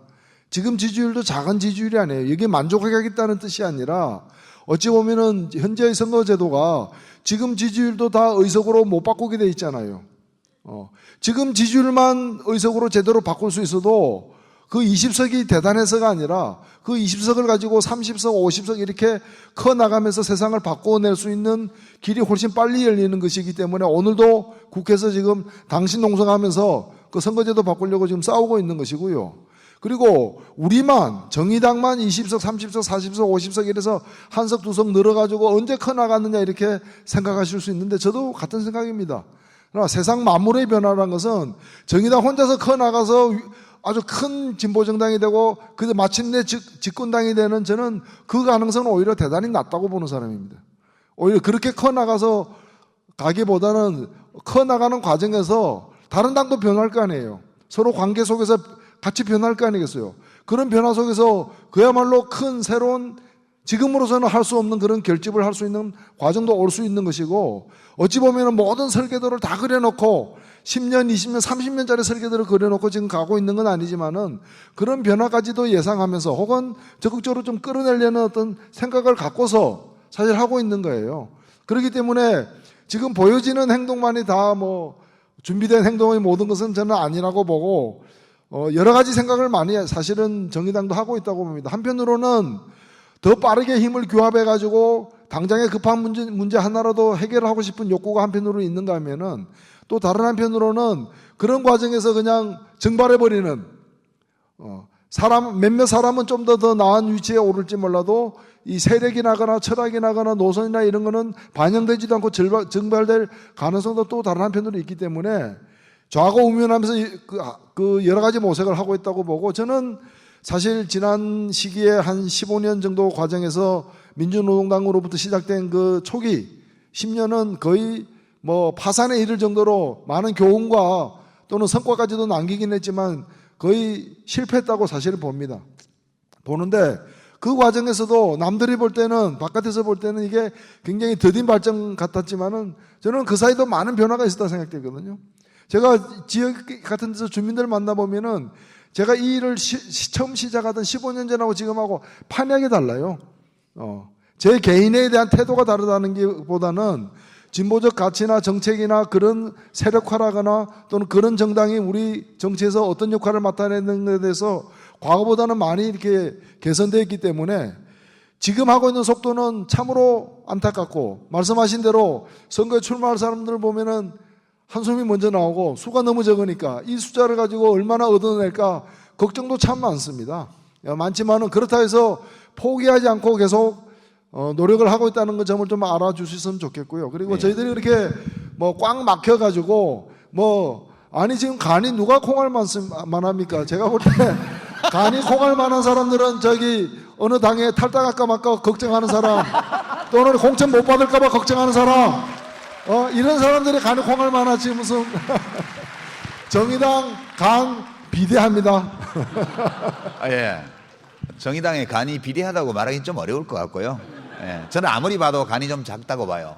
작다고 보는데 이제 큰 물에서 놀아보셔가지고 예. 노 대표님 말씀이 옳죠. 저는 이 말씀이 옳다고 봐요. 이게 지금까지 한 15년, 20년 진보정당 운동을 할 때 늘 들어왔던 답이죠. 근데 늘 들어왔던 대답이에요. 이런 질문을 할 경우에 늘 돌아오는 정답이에요. 정답. 저는 이 정답을 우리가 존중해야 된다고 생각해요. 근데 그렇지만 항상 저는 어디 가든 삐딱하게 얘기하는 게 제 본분이라고 생각해서 몇 가지 삐딱하게 우리가 찔러봐야 될 대목들이 있는 거예요. 이 모범 답안에는. 왜냐하면 우리들이 어렸을 때, 그러니까 제가 20대 때 공부했던 책들, 정당에 관한 거, 노동운동에 관한 거, 혁명운동에 관한 게 대개 다 전 세기 거예요. 그러니까 세기 전에, 21세기가 아니고 20세기 또는 19세기요. 거기서 사람들이 100년이나 70년이나 전에 찾았던 해답들, 그게 우리한테는 안 맞는 거예요. 너무 많은 것들이 바뀌었고요. 더 이상 노동조합이 학습의 통로와 정보유통의 경로가 되지 않아요. 지금은 정보통신혁명이 일어나가지고 사회적 귀속과 무관하게 모든 정보를 직접적으로 네트워크에서 바로 가지고 오는 세상이 되었고요. 거대 조직이 더 이상 학습 조직으로 작동하지 않아요, 이제는. 그래서 이 거대 조직을 통해서 사상 이념 교육을 한다? 불가능합니다, 지금은. 그리고 새정치연합이 60년이라 그러는데 제가 볼 때는 아니고요. 그냥 요즘 식당도 전부 다 since 1960 이러면 되게 맛있는 처럼 보이니까 그러는 거지, 실제로는 1971년경부터 시작된 당이라고 보는 게 맞다고 저는 생각해요. 그래도 45살이래. 그래도 45년. 좀 60년은 좀 과장이고 한 45년 잘 봐줘도, 그것도 중간에 김영삼 씨가 또 저쪽으로 가버려가지고 고인이 되신 분이지만, 그래도 그분이 그렇게 하는 바람에 반쪽 떨어져 나가고 남은 거 가지고 수습해서 온 게 지금까지예요. 근데 그게 중요한 게 아니고, 우리가 정당에 대해서, 운동에 대해서, 혁명에 대해서 또는 사회 변화에 대해서 학습했던 과거의 모델들이 그것이 실제 일어났던 상황하고 지금 우리 상황이 너무 다른 거예요. 이런 것 때문에 혹시 우리들의 생각이 우리 현실에 발을 완전히 붙이고 있는 게 아니고, 한 발은 현실에 붙이고 있지만 한 발은 우리와는 전혀 아주 다른 상황에서 유효했던 여러 사고방식이라든가 모델에 한 발을 두고 있는 게 아닌가. 그러니까 아주 망하지도 않지만 아주 잘 되지도 않고 이렇게 되는 거 아닐까, 이런 의심 저는 좀 하고요. 그 다음에 또 하나는, 이제 노 대표님의 저 말씀이 맞는데 거꾸로 유권자 입장에서 생각해 보죠. 평범한 유권자 입장에서요. 평범한 유권자 입장에서는 이 정의당과 같은 진보정당을 하는 분들이 무슨 생각을 하고 어떤 소망을 갖고 있느냐는 별로 중요하지 않은 것 같아요.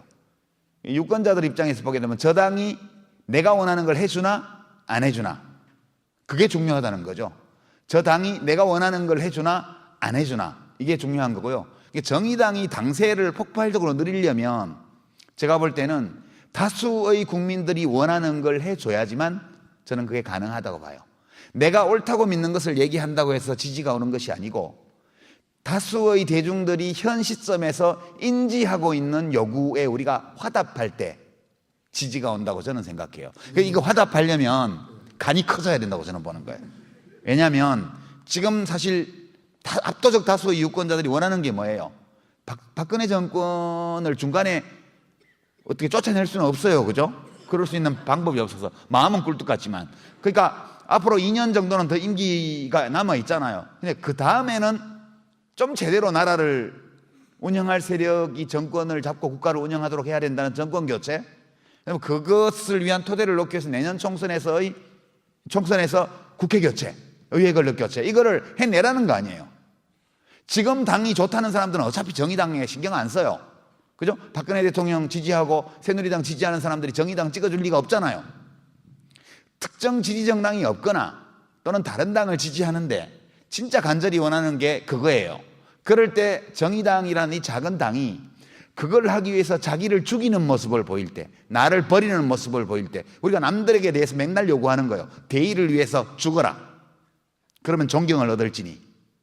이거를 우리 자신에게 적용해보는 그런 의지, 그런 행동 이런 게 보이면 저는 온다고 봐요. 그래서 우리가 지금 찾아야 되는 건 정의당은 소소하게 작은 노력을 하는 것도 중요하지만 간을 좀 밖으로 꺼내가지고 압도적 다수의 대중이 요구하는 것을 실현하기 위해서 우리가 할 수 있는 일이 뭐 있는지를 찾아보고 그걸 위해서 때로 우리가 생물학적 목숨을 버리면서 대의를 위해서 헌신하는 분들을 존경하죠. 전태일 열사처럼 생물학적 목숨이 아닌 정치적인 목숨, 이념적인 생명 이걸 다 걸고 하면 어때요? 그거 안 되나요? 저는 그렇게 간이 밖으로 나오면 그런 것도 할 수 있다고 저는 생각해요. 이상 그냥 삐딱한 소리를 해봤습니다. 그 별로 삐딱하지는 않는데. 예? 그게 왜 삐딱한 얘기입니까? 예. 근데 이제 좀 구체적으로 아니 실은 뭐 많은 특히 정의당에 계신 분들 또는 뭐 내년 출마를 앞두고 고민하는 분들 또는 지금 지도부도 그렇고 우리 심상정 대표를 본 지도부도 고민이 저는 굉장히 많을 거라고 생각이 듭니다. 지금 뭐 한정된 자원에 그리고 또 이게 뭐 혼자 있는 게 아니라 또 다른 큰 야당도 있는 것이고요. 그리고 뭐 선거법, 선거 결과 뭐 여러 가지 또 다가오는 큰 선거들이 함께 있기 때문에 고민들이 굉장히 많을 거라고 생각되고 하여튼 뭐 저는 그래서 좀 그 방금 말씀도 좀 더 구체적인 제안으로 이렇게 제시가 되면 많은 분들이 또 좀 용기를 얻고 좋아하지 않을까 이렇게 생각되는데요. 좀 더 구체적으로. 그냥 간만 배 밖에 나오자 이러면은 너무 은유법을 사용하는 것 같아요. 한국관 나이트의 삐끼는 구체적인 거 서비스를 약속을 못 드려요. 그거는 지배인이나 그런 분들이 하셔야 되는 거예요. 그래서 평생 삐끼 하지 마시고.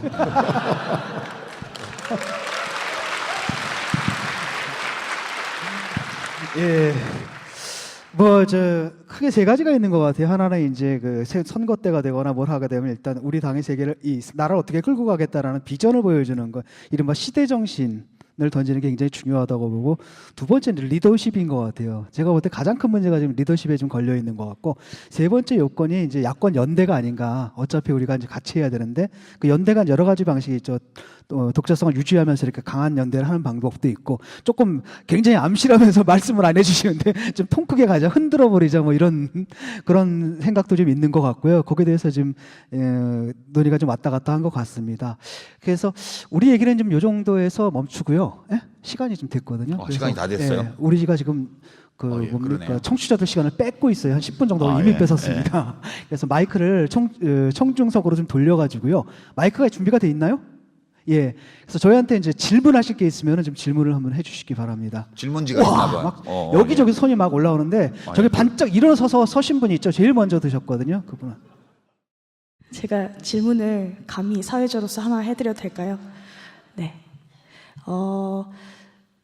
이번에 행정고시 질문, 면접 질문에서 국정화에 대해서 어떻게 생각하냐는 질문이 나왔었습니다. 근데 이게 제가 생각했을 때 가장 큰 문제는 청년들이 이제 취업을 하는 어떤 그 과정에서 어떤 생존권이 걸린 문제에서 그런 질문들을 함으로써 어떤 이렇게 표현을 해도 될지 모르겠지만 이제 사상을 검증하겠다 뭐 이러한 현상들이 2015년에 일어나고 있다라는 것을 이제 말씀을 드리면서 이러한 현상에 대해서 어떻게 생각을 하시는지, 그리고 어떤 소신을 지키기 어려운 상황에서 우리들은 어떻게 해야 되는지 청년들한테 이제 조언도 한마디 해주시면 좋을 것 같아요. 그래서 이런 질문을 드리고자 합니다. 뭐 그런 게 참 형편없는 짓이라는 거는 제가 따로 말씀 안 드려도 될 것 같고요. 결국은 이제 어떤 선발 어떤 직장에 취업하려고 하는, 공공 분야에 취업하려고 하는 지원자들의 일에 대해서 선발권을 쥐고 있다는 그런 지위의 이 어떤 우위 이런 거를 악용해서 특정한 성향의 세계관을 강제하는 전체주의적인 경향이죠. 그런 게 얼마나 나쁜지는 뭐 말할 나위도 없고요. 그 제가 들은 얘기 중에는 이번 행정고시 2차에 대고 3차 면접에서 질문이 내부 고발에 대해서 어떻게 생각하느냐고 했는데 그거 대답 잘못했다가 2차까지 우수한 성적으로 합격했던 사람이 3차 면접에서 탈락한 사례도 제가 들었고요. 이제 이런 게 사회에서 전방위적으로 나타나리라고 봐요. 그럼 이거 어떻게 대처할 거냐? 저는 거짓말을 하기를 권합니다. 왜냐하면요, 그 고인 되신 노무현 대통령도 유신체제 때 사법시험 합격했잖아요. 그 유신헌법으로 시험 봤다고요. 순 거짓말로 썼잖아요. 그죠? 강금실 법무장관, 전 법무장관도 1980년대에 그 판사 될 때 사법시험 합격할 때 다 유신헌법 이런 걸로 거짓말로 써가지고 다 합격한 사람이에요. 그러니까 그 파시스트들 전체주의자들이 사람들의 사상을 통제할 목적으로 그 사상을 감시하고 통제하고 조작할 목적으로 특정한 답변을 강요할 때 거기 맞춰주면 돼요. 악당들에게 거짓말하는 것은 죄가 아니에요. 나쁜 놈에게 거짓말하는 건 죄가 아니라고 저는 봐요. 그래서 제가 만약 그 내부 고발 문제에 대해서 답변을 요구받은 행시 응시자였다면 이렇게 대답했을 거예요. 저는 내부 고발은 안 좋은 거라고 생각합니다. 혹시라도 조직 내에 문제가 있을 수는 있죠. 그러나 그런 것이 있으면 지휘계통을 밟아서 그 상급자에게 건의하고 이렇게 해서 국민들에게 내가 속한 조직이 불신을 받는 일이 없이 그 문제가 해결될 수 있도록 최선의 노력을 다하겠습니다. 이게 옳다고 생각합니다. 이렇게 답해야 돼요. 그러고 가서 조직에서 하다가 그런 비리를 보잖아요. 그럼 익명으로 고발하면 돼요. 예. 나쁜 놈한테 거짓말하는 거에 대해서 도덕적인 어떤 열패감을 절대 느낄 필요가 없다. 그들을 속이는 것이 우리의 의무다. 고전에 할 일이 또 있는 것 같아요. 그래서 면접에서는 그렇게 대답하시고요. 인터넷에다가 익명으로 흘리세요. 그 말을. 그렇지. 아니, 그 아모레 화장품에서 이번에 입사 시험 보면서도 똑같은 걸 물었다고 제가 봤습니다. 그 화장품 회사에서 국정교과서 문제를 왜 물어요? 뭐 국정 화장품에 대해서 어떻게 생각하세요? 이렇게 묻는다 몰라도 교과서 문제를 묻는 것도 납득이 안 가는데 저는 그런 사람들에게 그 순진하게 맞서가지고 크게 손해볼 필요 없다는 데 대해서 공감을 하고요. 그러나 기분이 안 좋잖아요. 언제까지 이렇게 살아야 됩니까? 그렇기 때문에 저는 답변은 그렇게 하더라도 이거는 정권을 바꾸지 않으면 계속될 문제예요. 그 유신체제 무너뜨리지 않았으면 아직도 우리가 유신헌법으로 공부를 해야 되는 거 아니에요. 그렇기 때문에 정말 이게 문제가 있다고 질문하신 분에게 제가 당부드리고 싶은 것은 이게 문제가 있다고 생각한다면은 정말 아파하지 말고 분노하라. 함께 싸워서 이 정권 빨리 무너뜨리자. 저는 그렇게 얘기하고 싶습니다.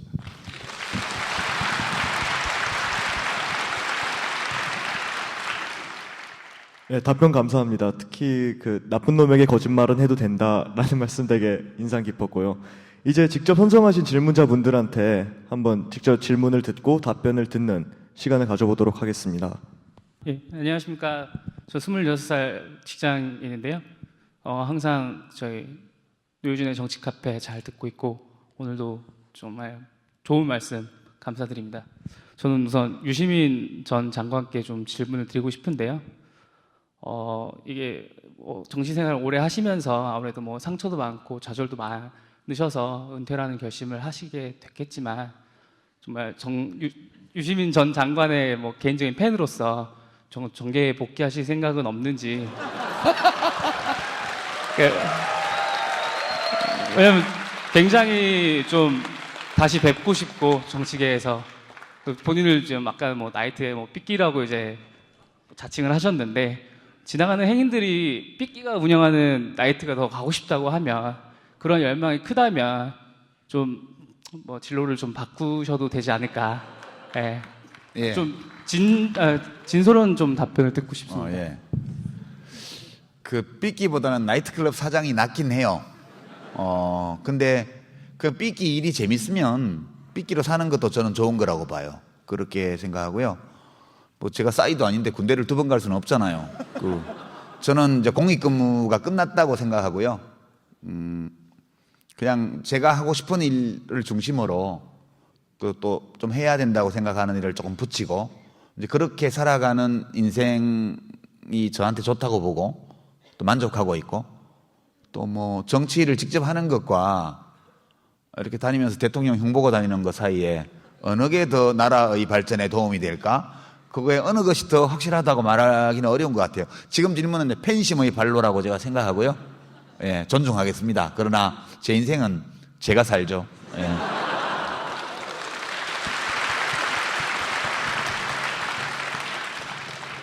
이제 저한테는 더 이상 질문하지 마십시오, 2분. 예. 예, 안녕하십니까. 일단 세 분 발표, 예, 예, 세 분 말씀 정말 잘 들었고, 예, 일단 오두방정 떨면서 일단 마이크 잡긴 했는데, 제가 드리려는 질문 자체가 일단, 뭔가 오늘 주제랑은 별 관련이 없을 것 같기도 하고, 거기 더 나아가서 세 분한테 약간 무례가 될 수도 있을 것 같아가지고, 괜찮아요? 굉장히 무례는. 두려운데, 예, 내친 걸음이니까 일단 하고 꾸중 나중에 듣도록 하겠습니다. 그러니까, 제 요즘 개인적인 제 고민 같은 건데요. 그러니까 사람의 내면에 각자 나름의 내용의 그런 허위 의식 같은 게 이게 있을 수 있다고 생각을 하는데, 그러니까 그런 허위 의식이 그러니까 허위 의식 자체는 약이 될 수도 있고 독이 될 수도 있고 저는 개인적으로 그렇게 생각을 하는데요. 그러니까 세 분께서는 많은 영역에서 활동하시고 이렇게 뭐 발언하시고 참여하시고 그러면서 이렇게 생애를 살아오신 분이신데 혹시 이런 자기 속에 허위 의식이 있다는 것을 약간 느끼고 그러셨던 적은 없는지 혹시 그리고 그러에 관해서 어떻게 성찰하시고 어떻게 최종적으로 결론을 내리시고 뭐 어떻게 나름 그러니까 대처해 나가셨는지 그리고 사람이 허위 의식을 갖는다는 게 어떠한 의미를 가지는 것인지에 대해서 답변해 주셨으면 좋겠습니다. 철학자가 답하셔야 될 거예요. 사실은 모든 게 다 허위의식이죠. 왜냐하면은 옛날엔 저도 그렇게 생각을 했거든요. 저도 굉장히 살아온 것 자체가 가난하게 살았고 가난하게 일했는데 솔직히 말하면 지금은 그렇게 가난하게 살진 않거든요. 라고 했는데 내가 앉아가지고 무슨 애들 뭐 취직 걱정해주고 아니면 노동자 농민 비정규직 걱정해주고 이러는 것들이 진짜 허위의식이 아닌가 이런 생각들 진짜 고민들을 많이 해요. 실제로 그렇습니다. 나도 솔직히 그러면 이런 게 아니라 내 계급적인 이해에 충실하게 저 새누리당을 찍어야 되는 게 더 정직한 게 아닌가. 왜냐하면 저 사람들 보면 막 이렇게 유리하게 해주잖아요, 막. 그리고 솔직히 저도 배울 만큼 배웠고 이른바 서울대 나왔어요. 뭐 이렇게 되면은 뭐 학벌 위주 사회라든지 이런 데서 보면 나도 사실 덕 보고 산 게 아닌가. 그러면서 왜 학벌, 철폐 얘기하고 이런 게 정말 가증스러운 거짓말이 아니냐 이런 생각들을 솔직히 진짜 많이 합니다. 그다음에 또 다른 한편으로 여성 문제 뭐 이런 것들도 내가 아무리 뭐 평등을 얘기한다 하더라도 저도 여기 이 사회에서 살았잖아요. 어렸을 때부터 하다 보면 어떤 발언 같은 게 이렇게 나오고 가끔가다가 이렇게 뭐 나도 이제 뭐 이렇게 여성에 대해서 함부로 하는 언어를 이렇게 비판하는데 저거 보면서 내가 비판할 자격이 되는가 이런 생각들은 늘 있는 것 같아요. 근데 문제는 뭐냐면은 자기가 자기를 형성한다라고 할 때 항상 저기 머릿속에 이상적 자아를 설정해 놓는 것 같아요. 그 이상적 자아가 있고 여기 현실적 자아가 있으면 갭이 있잖아요. 그 갭에서 늘 이 이상적 자아를 뭐로 느끼냐면은 허위의식으로 느껴요. 그런데 그걸 허위의식이고 난 진정할래. 그럼 개차반은 막 살자는 얘기가 되잖아요. 그러니까 결국은 늘 갈등이 있고 싸우는 것 같고 그다음에 이제 뭐 늘 자성이라고 해야 되나? 근데 그 자성이다라는 게 저는 또 뭐 제가 잘못했어요. 뭐 이렇게 종교적 간증하듯이 이렇게 하는 건 또 싫어하거든요.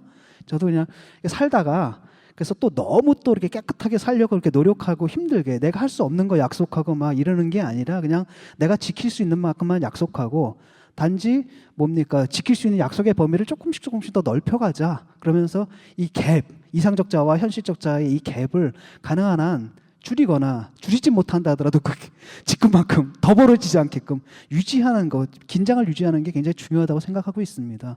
가끔 가다가 거울 보면서 정말 너 역겹다 이런 생각 하죠.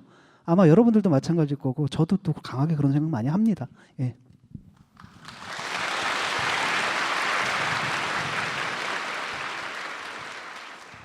안녕하십니까. 저는 서울대학교 정치외교학부 1사학번에 재학 중인 장다혜라고 합니다.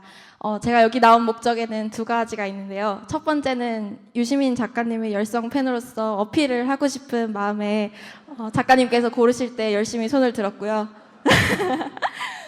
그래서 이렇게 작가님 요즘에 최근에 꽂혀가지고 유튜브 동영상 나오신 거 다 예전 것까지 찾아보고 있습니다. 정말 감사드리고요. 제가 드리고 싶은 질문이 두 번째 목적인데요. 저는 개인적으로 아직까지 당 적이 없고요. 그리고 개인적으로는 저의 의견을 대표해줄 만한 당을 찾지 못했습니다. 하지만 저는 굉장히 한편으로는 이상주의적인 면도 있어서 아직까지는 되게 그냥 현실을 몰라서 그런 건지 모르겠지만 행동하고 싶은 욕구도 많고 의견을 표현하고 싶은 욕구도 많습니다. 그런 경우에 이제 저는 저희 세대를 볼 때 가장 큰 감정, 저희 세대를 지배하고 있는 감정이 분노와 무력감이라고 생각을 하는데요. 이 무력감을 정치적인 방면에서 떨칠 수 있는 저희가 어떻게 하면 정치적인 효능감을 느낄 수 있을지 물론 투표가 민주주의 꽃이고 선거가 민주주의 꽃이긴 하지만 그거는 일회적인 이벤트고 저희는 정말 엄청나게 큰 n분의 1의 역할밖에 하지 못하지 않습니까? 그건 말고 정말 저희가 정치적인 효능감을 느낄 수 있는 방법이 무엇이 있을지 실천 방안을 좀 말씀을 해주시길 부탁드립니다. 감사합니다. 저한테 물으셨는데요. 제가 짧게만 말씀드리고 이제 노회찬 대표님이 좀 지원 사격 좀 해주시면 좋겠는데 대답하기 어려운 질문이라 이렇게 학생이 제 팬이라는데 우리 딸은 왜 내 책을 안 읽나 몰라? 이제 기존의 정치 조직 중에서 진짜 마음에 드는 데가 없다. 나를 대변해 주는 것이 나를 제대로 대변한다고 느끼는 것이 없다. 이러면 방법이 두 가지가 있죠. 첫째는 내가 당을 만든다. 둘째는 있는 당에 가서 내 마음에 들게 바꾼다. 둘 중에 하나죠. 내가 당을 만들거나 정치 조직을 내 마음에 드는 걸 만들거나 그렇지 않으면 비교적 그래도 내가 원하는 거에 가까운 쪽에 들어가서 그걸 내 마음에 들게 바꾼다. 그 두 가지 방법 중에 하나를 택해야 돼요. 그거 외에는 다른 길은 없다. 저는 그렇게 생각합니다. 너무 대답이 허접한 것 같아서 지원 사격을 좀. 제가 처음 정치할 때 진보정당 만든다고 진보정당 추진위원회라는 걸 만들었습니다. 그래가지고 한 10년의 세월을 보냈습니다. 그때 저를 아는 사람들이 정치하는 것까지는 이해하겠는데 그러면 좀 이렇게 정치를 잘할 수 있는 큰 당에 들어가지 왜 없는 당을 만들려고 그러느냐. 방금 이제 똑같은 말씀을 하신 셈인데 그렇게 하면 빨리 국회의원 되고 더 빨리 좀 좋아질 수도 있겠죠. 그러나 저는 제대로 된 당을 하나 만들어 보고 싶어가지고 이제 이까지 온 셈인데요. 저에게 대한민국에 마음에 드는 당이 있냐면 저는 없다라고도 얘기할 수 있습니다. 어찌 보면 제일 나은 당이 정의당이라고 생각하지만 정의당이 완벽하냐면 그렇지도 못한 점이 많기 때문입니다. 그래서 저는 뭔가 이 세상에 대한 어떤 문제의식 이런 걸 갖다가 좀 적극적으로 발현해내고 또 그것을 실현시키는데 뭔가 시키는 과정에서 좀 기쁨과 만족을 얻고 싶다면은 저는 그 어떤 의미 있는 행위들이 많겠지만은 또 의미 있는 일들도 많을 수 있지만은 정당에 가입하는 것이 가장 좀 직접적이고 확실한 방법이라고 감히 생각을 갖다 합니다. 그래서 저는 부족한 점이 많지만은 정의당에 가입하실 것. 그리고 정의당이 좀 마음에 안 들면 새정치민주연합에 가입하는 것도 방법이에요. 새누리당만 가입 안 하면은 새정치연합 가입해가지고 그것도 저는 더 나은 당이 있다고 생각하지만 특별히 정의당이 마음에 안 들거나 불안하거나 이러면은 새정치민주연합에 가입하는 것도 방법이다. 그래서 저는 우리 모두가 이제 꿈을 갖고 있는데 대개 보면은 꿈이 없어서 문제가 아니라 이게 꿈으로 끝나지 않을까라는 그 두려움, 걱정 이런 것들이 많을 것 같아요. 그리고 좋은 얘기 듣더라도 저게 현실이 되는 거는 아득한 미래가 아닐까 혹은 끝내 현실이 되지 않을 가능성도 큰 거 아니냐 이런 생각을 많이 하게 되는데 꿈이 현실이 되는 가장 확실한 방법은 같은 꿈을 꾸는 사람이 많아지면 되는 거예요. 그런데 이 꿈을 꾸는 사람들이 흩어져 있으면 아무 소용이 없어요. 어디에 모여 있어야 되느냐? 정당에 모여 있는 거거든요. 그래서 같은 꿈을 꾸는 사람들을 찾아다녀서 그런 유사한 사람, 그나마 제일 가까운 사람들이 모여있는 정당에 들어가서 꿈을 키우는 사람들이 많아지면 같은 꿈 꾸는 사람이 1000만 명, 1500만 명 되면 그 꿈이 계속 꿈으로 남겠습니까? 며칠 내에 현실이 되지 않겠습니까? 그래서 정의당에 가입하는 것도 방법이다. 그리고 정의당이 마음에 안 들면 옆에 뭐 임시로라도 혹은 경험 삼아서라도 새정치민주연합에 한번 들어갔다 나오시는 것도 괜찮을 것이다. 이렇게 생각합니다. 예. 그러니까 저도 한마디 좀 보탤게요. 사실 정치의 이상이라는 것은 플라톤 시대 때부터 없었거든요. 그래서 플라톤 보면 그 이상적인 정치가는 옛날에 황금 시대에나 존재했다 그래요. 이미 3000년 전에도. 그러니까 더 이상 지금도 있을 수가 없는 거죠, 당연히. 그래서 이제 그 사람들의 문제는 뭐냐면 100% 순도 100%의 정치인이 아니라 그래도 순도 100%의 정치인을 복제한 거. 그래서 5, 60%라도 순도를 가진 놈과 아예 하나도 못 갖고 있는데 0%인데 5, 60%라도 갖고 있는 놈 흉내내는 놈, 그게 이른바 이제 시뮬라크르죠. 그걸 구별하는 게 이제 플라톤의 문제였는데요. 저는 이상적인 건 존재하지 않는다고 생각하거든요. 그래서 현실인데 그 하나는 또 뭐냐면 1인 1당주의라는 거 있죠. 사실 저 마음에 드는 건 1인 1당주의입니다. 그냥 혼자서 당을 하고, 제가 좋아했던 당은 뭐냐면 독일 가니까 그 무정부주의 애들이 선거 나왔더라고요. 그래서 아니 무정부주의자가 왜 선거를 나와? 그랬더니 걔들 공약이 뭐냐면 저희가 2%를 넘으면 정부당 보조금이 나오잖아요. 그걸 가지고 전 국민한테 맥주를 쏘겠다. 이게 공약이었거든요. 그래서 난 정당 활동하려면 저런 거 할래. 너무 재밌잖아. 이랬는데 한편으로는 뭐냐면 정치다라는 게 두 가지가 있는 것 같아요. 자기 이념의 실현. 한데 이제 그런 부분도 있지만 또 다른 부분은 뭐냐면은 이념은 사람마다 다 다르잖아요. 그거 다 같은 사람들끼리 할 수는 없거든요. 합해 보면은 또 같은 사람들끼리 또 달라. 따지고 보면 이렇기 때문에 어떻게 생각이 되냐면 정치는 그게 아니라 생각이 다른 사람들, 이념이 다른 사람들, 가치관이 다른 사람들, 그럼에도 불구하고 뭔가 같이 할 수 있는 뭔가를 찾아내는 기술, 그게 정치라고 생각을 하거든요. 그렇기 때문에 딱 내가 마음에 드는 이런 정당, 이게 아니라 내가 마음에 안 드는 사상을 갖고 있고 내가 마음에 안 드는 가치관을 갖고 있지만 그래도 나랑 같은 일을 하려고 하는, 어떤 부분에 같은 일을 하려고 하는 사람과 더불어서 같이 할 수 있는 일을 찾아내는 그 기술, 그게 이제 정치라고 생각을 하고요. 그래서 그런 의미에서 제가 정당 가입했고, 지금은 좀 열성이 사실 많이 좀 떨어졌는데 옛날에 어땠냐면 뭐 민주노동당 때인가요? 그때는 이제 선거 때가 되면 아예 선거 등록하고 학교 강의 나갈 때 이렇게 띠를 들고 다녔어요, 제가. 지하철 타고요. 그다음 신도림역 있죠, 신도림역. 거기서 막 4번 외치다가 그 공익이 얼마나 무서운데 공익이 막 쫓아와요. 막 도망다니고 나중에 알고 보니까 이제 바깥에서만 한다 그러더라고요. 그래가지고 지하철 바깥에 그 계단에서 올라오는 사람들한테 이러다가 뭐 이런 열정들이 있었거든요. 근데 그게 다 남는 것 같아요, 저한테는. 그게 저한테는 기쁨이었고, 그 다음에 내 자신을 확증하는 거고. 그러니까 아리스토텔레스가 그런 말 하잖아요. 인간은 정치적 동물이다. 그게 무슨 뜻이냐면 인간은 정치를 통해서만 인간적인 본질을 획득할 수 있다. 그래서 정치라는 게 우리가 막상 닥치는 이런 일들을 합리적으로 해결하는 방안이기도 하지만 동시에 내 자신을 형성하고 나를 갖다가 인격적으로 완성시키는 그런 길이다라고 저는 생각하고 있습니다. 그래서 저도 강력하게 어느 정당이든 간에 가능하면 지읒, 이응, 디귿 예, 가입하실 강력하게 권유드립니다. 그런데 이 얘기는 이건 철학자의 답변이고요. 이 철학자의 언어로 말씀하신 것을 대중정치의 언어로 통역해 볼게요, 제가. 정당이나 정치 선거는 맞춤복이 아니에요. 기성복이에요. 그러니까 내 몸에 꼭 맞는 거를 맞춰주는 정치는 없어요. 정당도 마찬가지로 나와 있는 브랜드 중에 제일 마음에 드는 거 골라 잡는 거예요. 요새 양복점 없잖아요, 양장점. 다 백화점 마트에 가서 기성복 사 입죠. 기성복도 스타일이 다 다르잖아요. 그 중에 제일 내 마음에 드는 거 고르는 거지, 까다롭게 나한테 딱 맞는 거 찾으려면 벗고 다녀야 돼. 정치는 기성복 고르기다. 이게 제 생각입니다.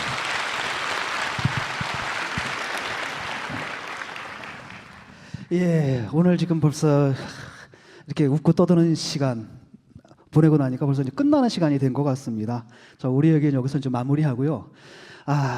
사실 이게 즐거운 기분에서 했으면 좋겠는데 사실 웃을 기분 아니죠, 여러분. 그리고 내년도 좀 굉장히 암담해 보이고요. 여기서라도 웃어야지. 그럼 어디 가서 웃어? 그러니까 과테말라에 가면은 그 걱정 인형이라는 게 있대요. 그게 이제 과테말라 인디언들의 전설인데 애들이 이제 걱정하잖아요. 그러면은 엄마나 부모가 인형을 만들어 가지고 이렇게 논대요. 그다음에 얘기하기를 얘가 네가 이제 밤새 잠만 자면은 잠자는 사이에 얘가 네 걱정을 몽땅 가지고 간다. 이렇게 얘기를 해준대요. 그래서 애가 이제 아침에 일어날 때쯤 돼서 보면 인형이 없어졌죠. 그럼 자기 걱정이 다 사라졌다. 이런 이제 그 전통이 있다고 하는데 사실 저희 정치 카페에서 굉장히 큰 일, 무슨 대단한 일을 할 수 있는 것 같지는 않습니다. 그래서 여러분들과 함께 걱정하고 또 걱정이다라는 게 이렇게 또 풀다 보면 또 이렇게 해소가 되잖아요. 그래서 앞으로도 저희 정치 카페가 여러분들의 걱정을 해소해주는, 여러분들과 함께 걱정을 나누고요. 또 다른 한편으로는 그것을 해소하는 그런 방송이 될 것을 약속드리면서. 노 대표님 뭐 준비하고 계신 것 같은데. 뭐 준비하고 있어요? 아니 진행자가 지금 안 살피고 뭐 하는 거야? 마이크 잡으신 김에 작별 인사도 한 말씀 하셔야지. 진행자가 지만 하고 끌려내려고. 아니 저는 아까 저게 보니까 이제 종편 걱정하시는 분들 많으신데 종일 이게 틀어주는 방송이 종편만 있는 게 아닙니다. 노유진도 종편 중에 하나입니다. 그래서 요새 뜨는 종편. 그러니까 누가 종편 얘기하면은 야 노유진 종편 들어봤어? 이래가지고 옆에 있는 분들 많이 좀 듣게 해서 사실 노유진 청취자가 100만밖에 안 됩니다. 그래서 노유진을 갖다가 나오기만 하면 듣는 사람이 1000만 명만 되면 대한민국 바뀌어진다는 신념으로 여러분들이 노유진 많이 알려주시고 여하튼 대통령이 우리 청년들 다 어디 갔냐? 다 중동 갔다 이러는데 우리 청년들 다 어디 갔냐 이러면 노유진 들으러 갔다 이런 말이 나오도록 많이 아껴주십시오. 오늘도 감사합니다. 아 예. 이렇게 말씀 많이 하시고 또 할 말씀이 남으셔가지고. 그냥 이제 내년 되게 중요한 행사가 있잖아요. 4월에. 그것도 1년 반 지나면 또 내후년에 되게 중요한 행사가 있잖아요.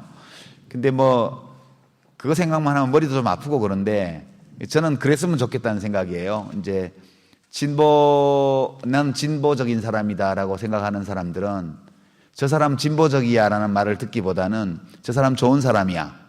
그런 말을 듣도록 하면 좀 기여할 수 있지 않을까? 진보적인 사람이 이것 좀 이 사람 찍어 그러면 반발할지 몰라도 좋은 사람이 권하면 더 들어줄 가능성이 많은 것 같아요. 그래서 우리 모두가 고민해 봐야 될 게 우리들 각자가 어떻게 좋은 사람으로 주변에 인식이 될 수 있을까? 어떻게 하면 될까 고민 좀 하고요. 정의당도 어떻게 하면 좋은 정당, 그러니까 지가 하고 싶은 일을 하는 정당이라기보다는 사람들이 원하는 일을 해주기 위해서 자기 자신이 희생을 감수하는 그런 정당으로 비칠 수 있을까? 그렇게 비춰야만 지지도 늘어나고 또 정의당이 뭔가 호소할 때 유권자들이 경청해 주지 않을까 이런 생각 때문에 우리 모두 좋은 사람이 됩시다. 좀 이상한 결론으로 마치도록 하겠습니다. 예. 오늘 저 금요일 교통도 굉장히 혼잡하신데 그 어려움을 뚫고 여기 이렇게 많이 와주셔서 감사하고요. 저희 노유진 앞으로 더 노력해가지고 여러분들한테 더 사랑받는 방송이 되도록 노력하겠습니다.